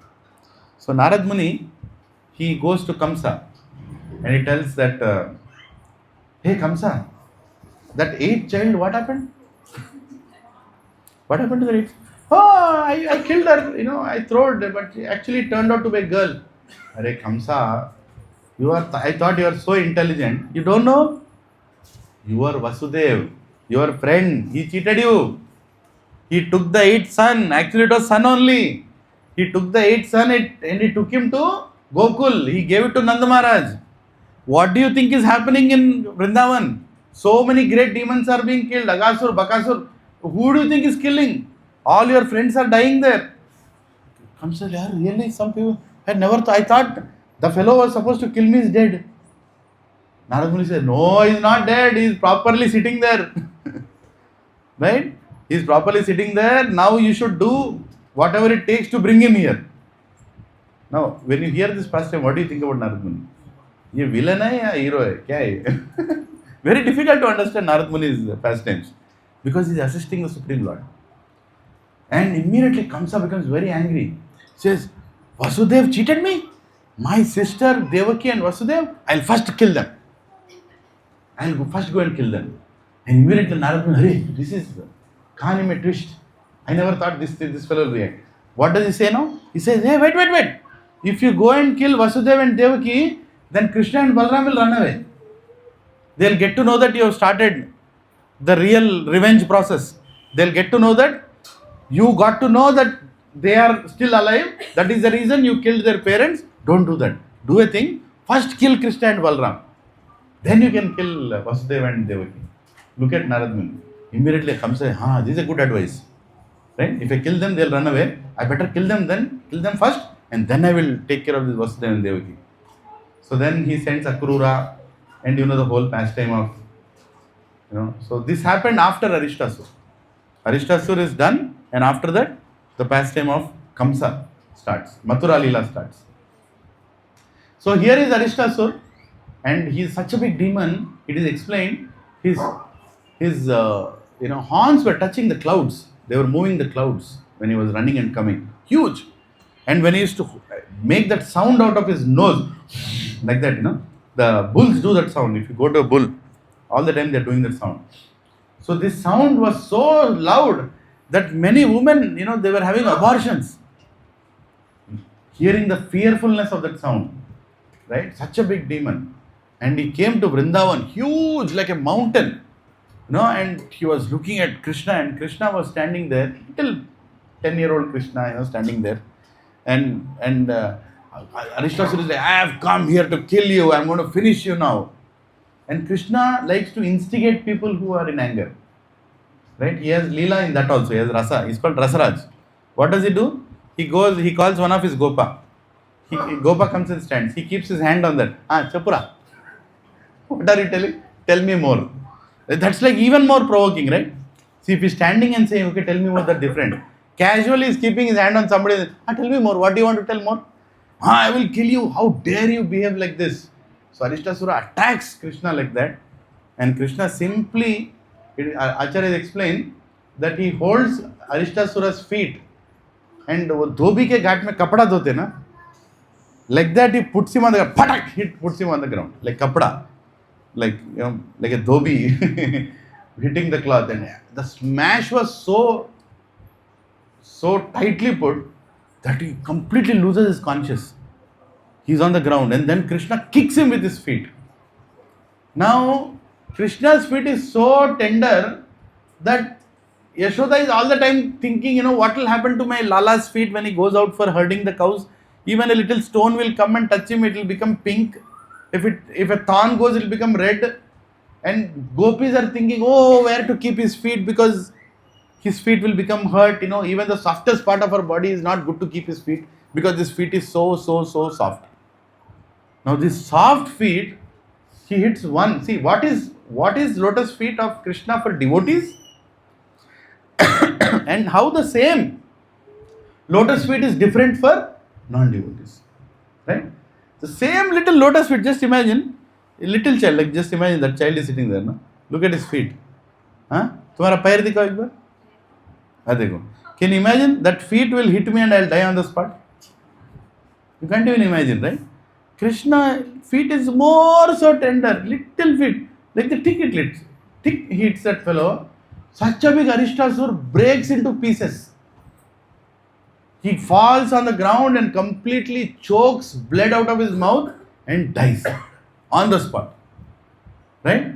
And it is explained his body was so huge when he fell on the ground that his bones stood up out of his body, because it was completely broken apart by the kick, that the bone started looking like a Mount Kailash, like a white mountain. The Acharyas compare it to Kailash mountain.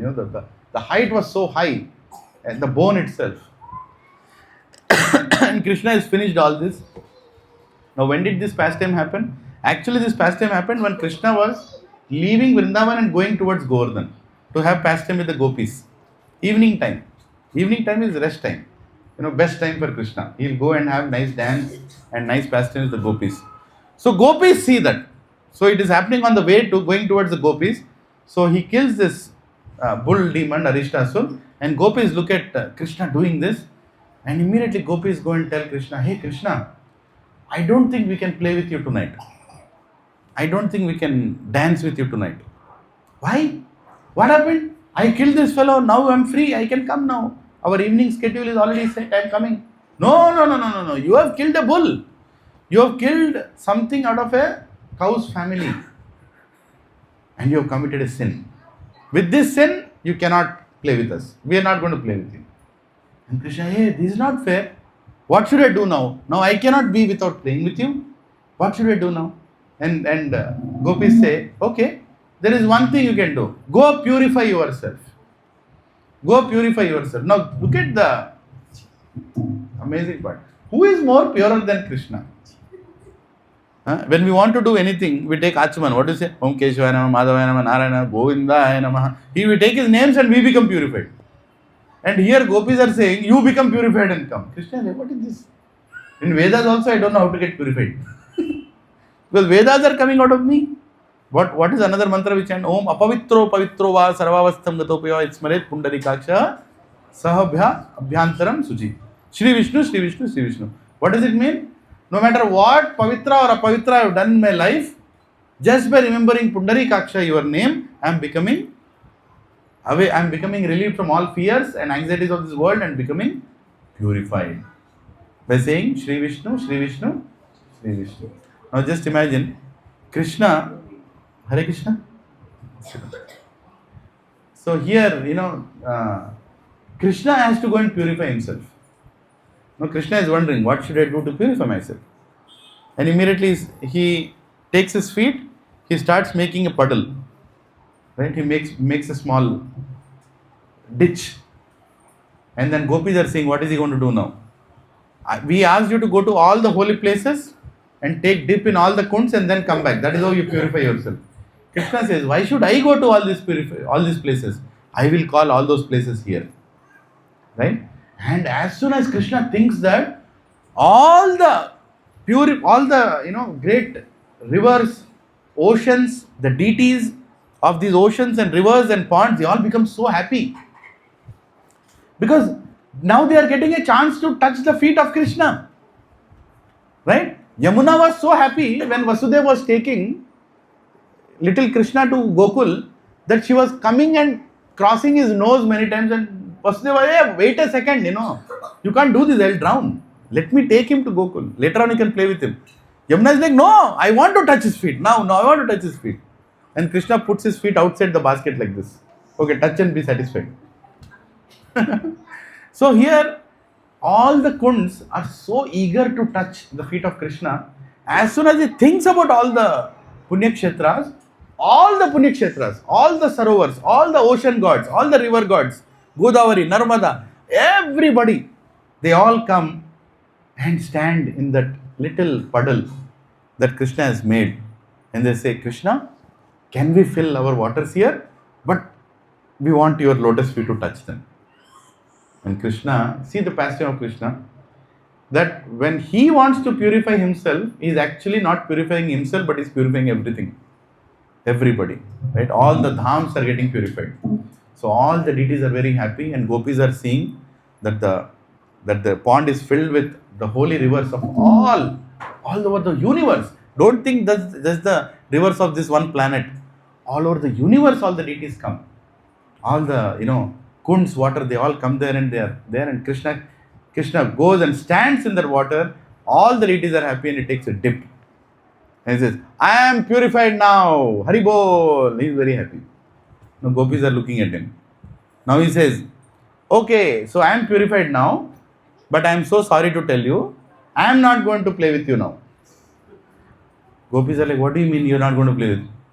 Now I am purified, but you are not pure. Krishna says, you are not pure now. Gopis say, why we are not pure? You took side of a demon. Even though he was a bull, but he was a demon. I killed a demon. Right? But you took side of a demon. Now you have to purify yourself. Gopis are like, how do you think we will purify ourselves? I have created a kund, na? Come and take bath here. You all can come and take dip in this bath, in my Sham Kund. And immediately Radharani is like, she always likes this kind of competitive spirit. She tells gopis, hey, wait. We don't need to go into his kund. Why his kund? We will have our own kund. And immediately gopis say, where is our own kund? And Radharani says, there is a hoof print of Arishtasur. It already made a hole there, just beside.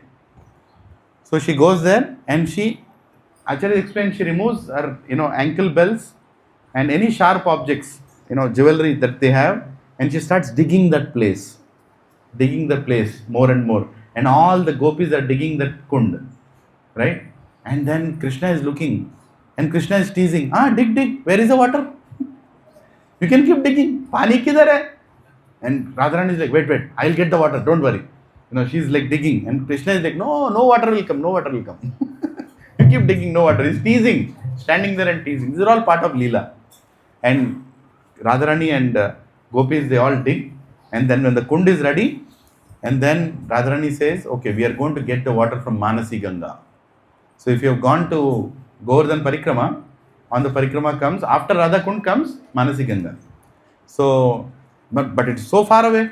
So Radharani says, okay, all the gopis you can make a line and have buckets. So they all bring that buckets or, containers. And they all stand, thousands of gopis, not one or two, thousands of gopis. They stand all the way from Manasi Ganga till Radha Kund and they start bringing the water from there. Now Krishna sees this. Krishna sees this and he becomes, array, so much labor they are taking. Now carrying bucket is not easy, right? So many buckets. And Krishna thinks, I have to assist them in some way. I have been teasing them, but I have to assist them in some way. Then he looks at all the deities who are standing in the form of water in Shamkund, and he calls them and says, do a thing, go and request Radharani to accept your water. And this is like a bonanza for all the deities, all the rivers. We are already purified by the touch of the feet of Mukunda, the touch of the feet of Krishna. Now Krishna is permitting us to go and take go and assist even Radharani. Right? So it's like they are so happy. And they together they don't go, they all together come together and one deity is formed. Who is representing all these kunds. One Devata. He goes in front of Srimati Radharani and he says, Can I assist you, Srimati Radharani, in your pastime? In a very humble way. And Radharani says, of course you can. How do you want to assist? I have the water from all the kunds from all over the universe. We want to serve you by coming into your Radha Kund. Right? And Srimati Radharani understands whose plan is this. She says, okay, no problem. You want to assist me? You can go ahead and do that. As soon as that is told, the barrier of Shamkund breaks and the water from Shamkund enters into Radha Kund. And Radha Kund is filled with water. Right? The same water of Shamkund is transferred into Radha Kund and both the kunds are filled and Krishna is so happy with this whole Leela, and Krishna says that anybody who serves this Radha Kund or who touches the water of Radha Kund is equally dear to me as much as you are, Srimati Radhe. Right?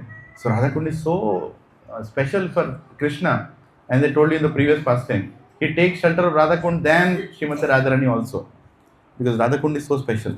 And Radha Kund or Sham Kund are considered as the eyes of Braj, of the entire Braj. They are considered the eyes. And Govardhan is considered the tilak of the Braj. Right? Radha Kund and Sham Kund are the eyes on Govardhan. So the Radha Kund is there even today. And many of us go, when we go on Parikrama, that comes almost at the end. Almost at the end, Radha Kund. And after that, we have, what is that other Sarovar? Kusum Sarovar also comes, and then finally we finish the Parikrama. So in this month of Kartik Mas, when it is so special for Radha and Krishna, so many of these pastimes that happened have all happened during the Kartik Mas. The appearance of Radha Kund and Sham Kund, Bahulashtami, and next week we'll discuss Gopashtami. If Krishna allows, we'll discuss. There is one more festival called Gopashtami. 13th, right? 13th May? 13th కూడా ఉంటుంది Yugal Kishore Prabhu. Yugal Kishore Prabhu is coming. We already told him. He is the one who planned our revolt. What are you doing? 13th, it got moved.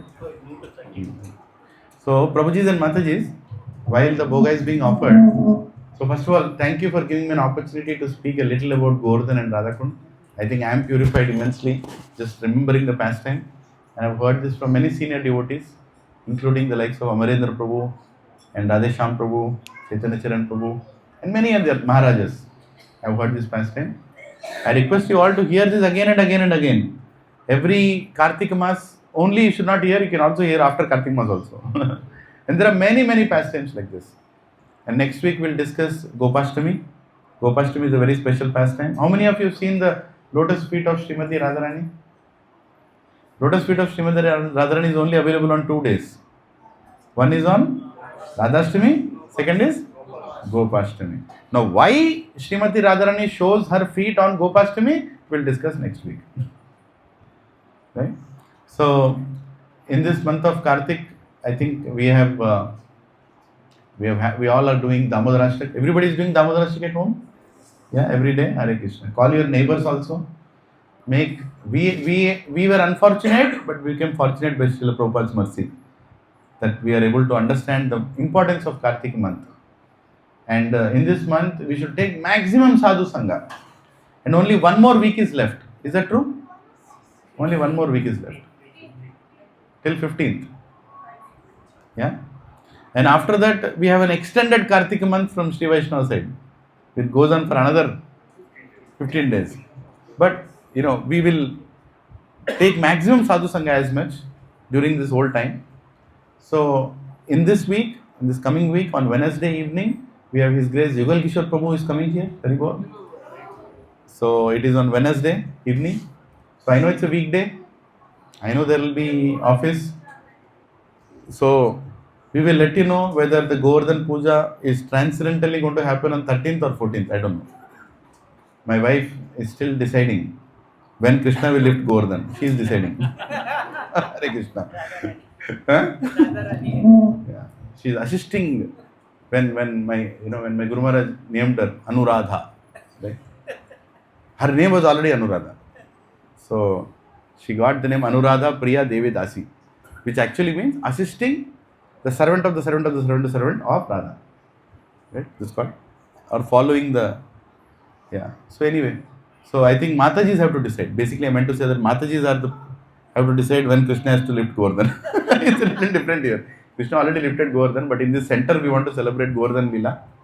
I have already discussed the pastime of Govardhan, but you all decide. Better it's.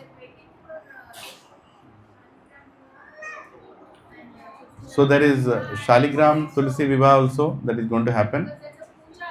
So please wait for the announcement. Don't miss these festivities. The next week is special. So we have Shaligram Tulsi, Vivah also, and Gopashtami also we will celebrate on the same day, different day. No, we'll celebrate different day. Gopashtami. Anyway, next Sunday I'll discuss on Gopashtami pastime. But we can't reveal the lotus feet that day. It's not right. It's already over. Different discussions we're having parallelly. Sorry.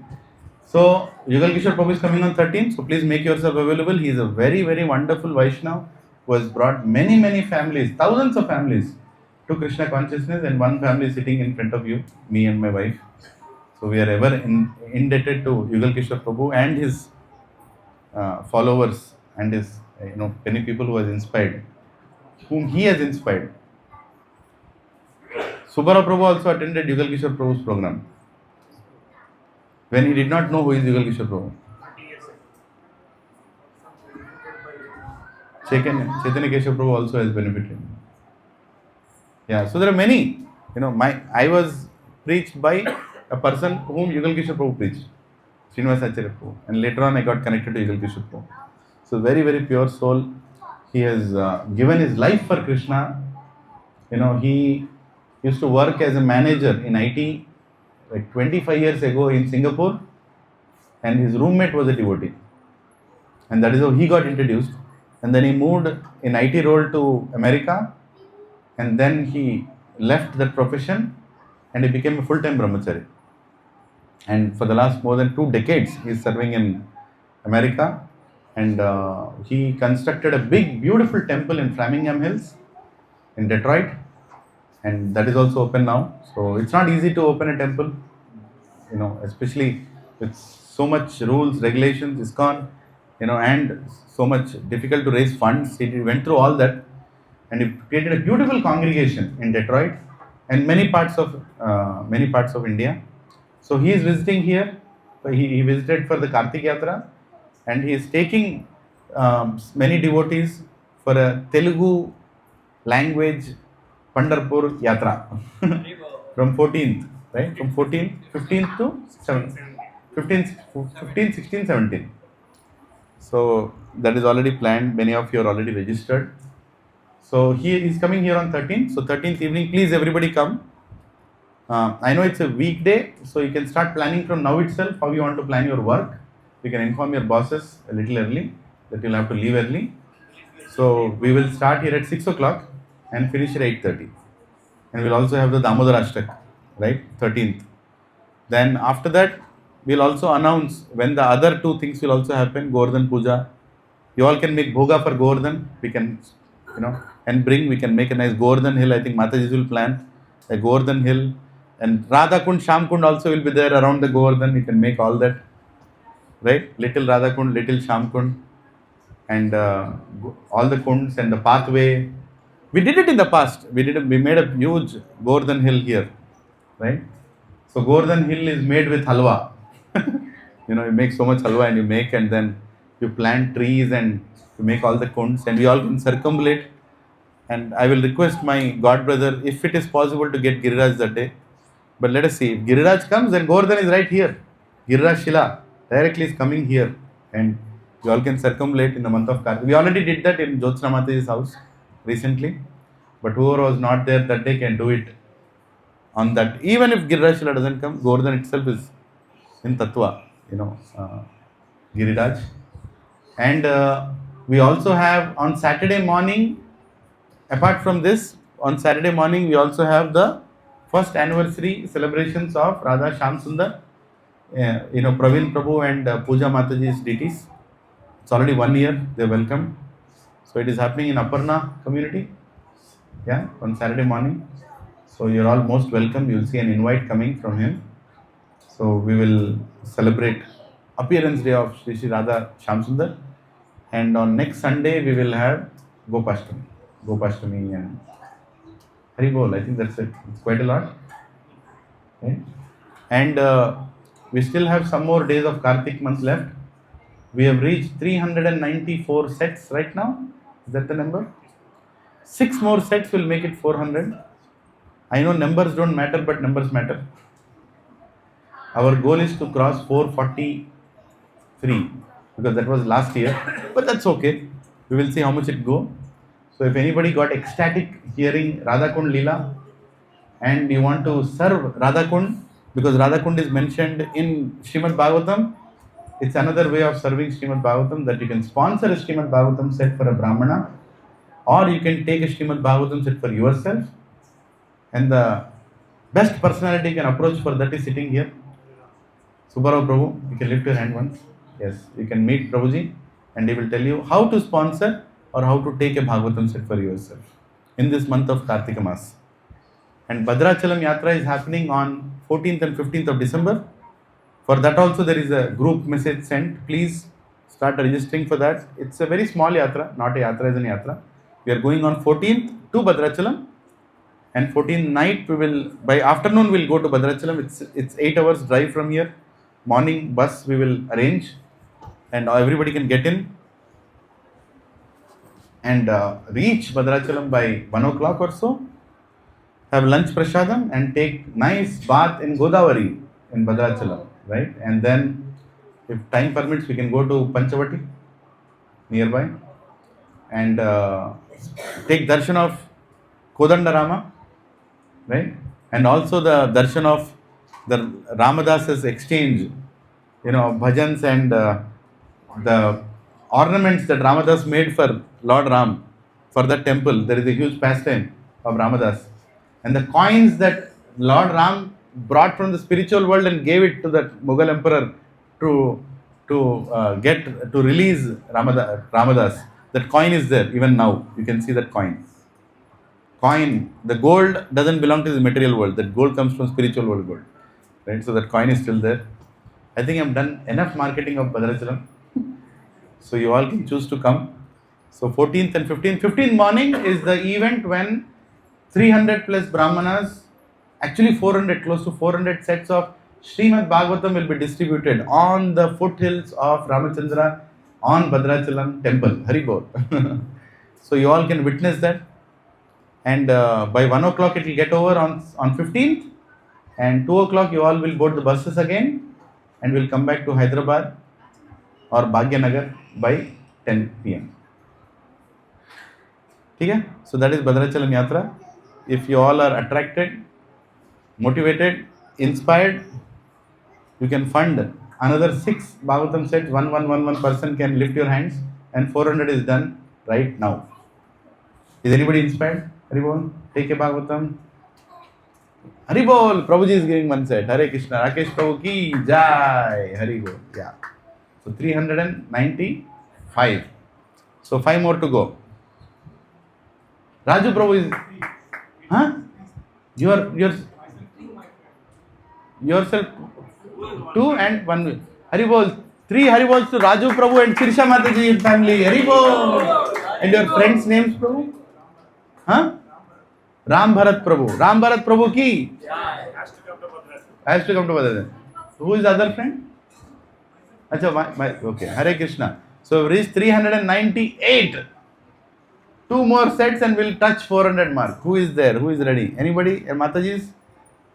ఎవరన్నా ఒక set already ఇచ్చారంటే ఇచ్చారు, మీరు తీసుకోవాలంటే తీసుకోవచ్చు. We can give it to your parents. You can give it to your parents also. You can give it to your friends also. You can take it for yourself also. And if you have Bhagavatam, you will read Bhagavatam. If you don't have Bhagavatam, you cannot read Bhagavatam. As simple as that. So keep Bhagavatam in your house and one day you will start reading. So 398. Huh? Prabhu, you already sponsored. Haribol, Chaitanya Dev Prabhu is sponsoring another 2 sets. Haribol! So we already touched 400. See? Krishna Lila, Hare Krishna, Krishna Krishna, Hare Hare, Hare Ram, Ram Ram, Hare Hare. Prabhu said another 50 sets from his side, so we touched 450. I got them. So Chaitanya Keshav Prabhu has already inspired others and he also sponsored 5 sets already. So Prabhu has gone 2 more. Thank you, Prabhuji. Thank you. On behalf of your son. Yeah. Prabhu, your son's name I forgot. Sri Krishna. Haribol. Sri Krishna Prabhu ki Jai. Right? So Barsana Mataji will be very happy hearing this news of Prabhuji sponsoring so many Bhagavatam sets. She used to love Krishna Leelas. She used to sing nice Krishna bhajans. And she left her body hearing to the bhajan in front of all of us. We were so fortunate to be there at that time. Hare Krishna. So thank you, Prabhuji, for being part of our little family here and encouraging us. And Prabhuji is trying to find so many lands. He all the time has land discussion with me. Prabhu, यहाँ पे land, कुछ करेंगे, temple बनाएंगे. I am the one who is not able to work on it. But thank you, Prabhuji. Hare Krishna. So we all did 400 sets in 2024. Hari Bol. Nitai Gaur Premanande. Hare Krishna. Amazing. So it's all Prabhuji's. You know, many actually ask me, you know, Hare Prabhu, how you are able to do 400 sets? But they don't understand that it is such a beautiful family of devotees who is doing it. It cannot be done by a single person or anybody like that. It is done by a family. And this is called Vasudeva Kutumbakam. Right? Everybody has done. Mahesh Prabhu. 3 Haribols to Mahesh Prabhu. Haribol. Are kya chota Haribol? Loud Haribol. Haribol. Mahesh Prabhu, everybody meets. He is asking, will you take Bhagavatam or no? He is even now doing sessions. God knows how he inspires. So many sets he has inspired. Dasraj Prabhu, Arvind Prabhu, Subbarao Prabhu, Praveen Prabhu is not here, Prasad Prabhu, right? So many sets, you know, every single, Sri Giraj Prabhu, Santosh Saitya Prabhu. I mean, I'm only first naming the preaching leaders who are here, who are trying to. So this is what happens, right? This is what happens, that when we come together to serve Krishna, 1 and 1 becomes 11, not 2. This is Prabhupada's words. 1 plus 1 is not 2. In spiritual life, 1 plus 1 is 11, right? So together, when we always start this Bhadra Purnima, we don't know. We just start with 1 or 2 numbers and like, Prabhuji, where is that Prabhu? Can you just say Prabhu? But see how it has gone till 400. Hare Krishna. Right? And it might even go further and further and further. But we are doing this to please Srila Prabhupada. Srila Prabhupada took Bhagavatam to America and he gave us a message that we should keep Bhagavatam on every house on the planet. And we are doing it to serve him, and many others are doing. Bhadra Purnima target is increasing day by day. His Grace Vaisheshika Prabhu is increasing it. BBT is increasing it. BBT is the heart of Prabhupada. Prabhupada told. BBT is what is BBT? Bhakti Vedanta Book Trust. It is the heart of Prabhupada. Right? And ISKCON is the body of Prabhupada. So if you stop distributing books, Prabhupada's heart will stop. And body will not be alive. So if you want ISKCON to be alive, then book distribution has to happen. It has to happen every. And in the month of December, huh? wants to give it to you for the International Bhakti Center. This is the Maya. Oh, Bharati Mataji, yeah, Hare Krishna, I can show that to everyone. Bhakti Center. No, this is for her. No. So this is Archa Vigraha Seva. This is a golden coin donated by Bharati Mataji. Where is Bharati Mataji? She is not here. Hare Krishna. So Bharati Mataji, if you are seeing, this is a reward that is given to you. So this is a sponsorship done. There are different levels of sponsorship. Golden sponsorship, silver, and I don't know, bronze. This is a really expensive sponsorship she has done for TOVP temple. Right, so it is explained TOVP temple of Vedic Planetarium in Mayapur. So one of the Mataji, actually many devotees here did a lot. But this time in this Kartik Yatra, Subbarao Prabhu inspired Bharati Mataji to come to Mayapur by his Bhagavatam classes. And Bharati Mataji got inspired to donate a golden coin to TOP temple. Hari Bol! So because of that I am getting some mercy. Hari. I wanted to tell you that some behalf of the Bhakti Center. Oh, so see, this is the heart of a devotee. She did the donation and she is telling she has done it on all our behalf. Hare Krishna. So let us chant 3 Hare Krishna mantras to Bharati Mataji and family. Hare Krishna. Krishna, Krishna, Hare Hare. Hare Ram, Ram Ram, Hare Hare. Hare Krishna, Krishna Krishna, Hare Hare.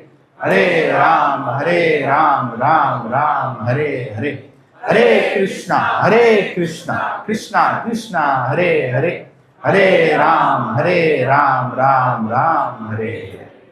Okay, I have a desire that we should make a frame of this and keep below that, donated by Bharati Mataji to TOEP, and then we will either keep in her house or here, whichever she desires. Hare Krishna. Thank you, Prabhuji, for inspiring. Subbarao Prabhu has inspired many sets, more than 50 sets on Prabhuji's side. Hari Bol. Powerful team members. And I am just a minuscule fellow sitting in between, announcing scores. That's all is my contribution. But I am so happy. Personally, me and my wife and your family are so happy that we are around such inspired devotees. If you inspire Padma Mataji, she will touch 1,000 sets also. We are only controlling her. Hare Krishna.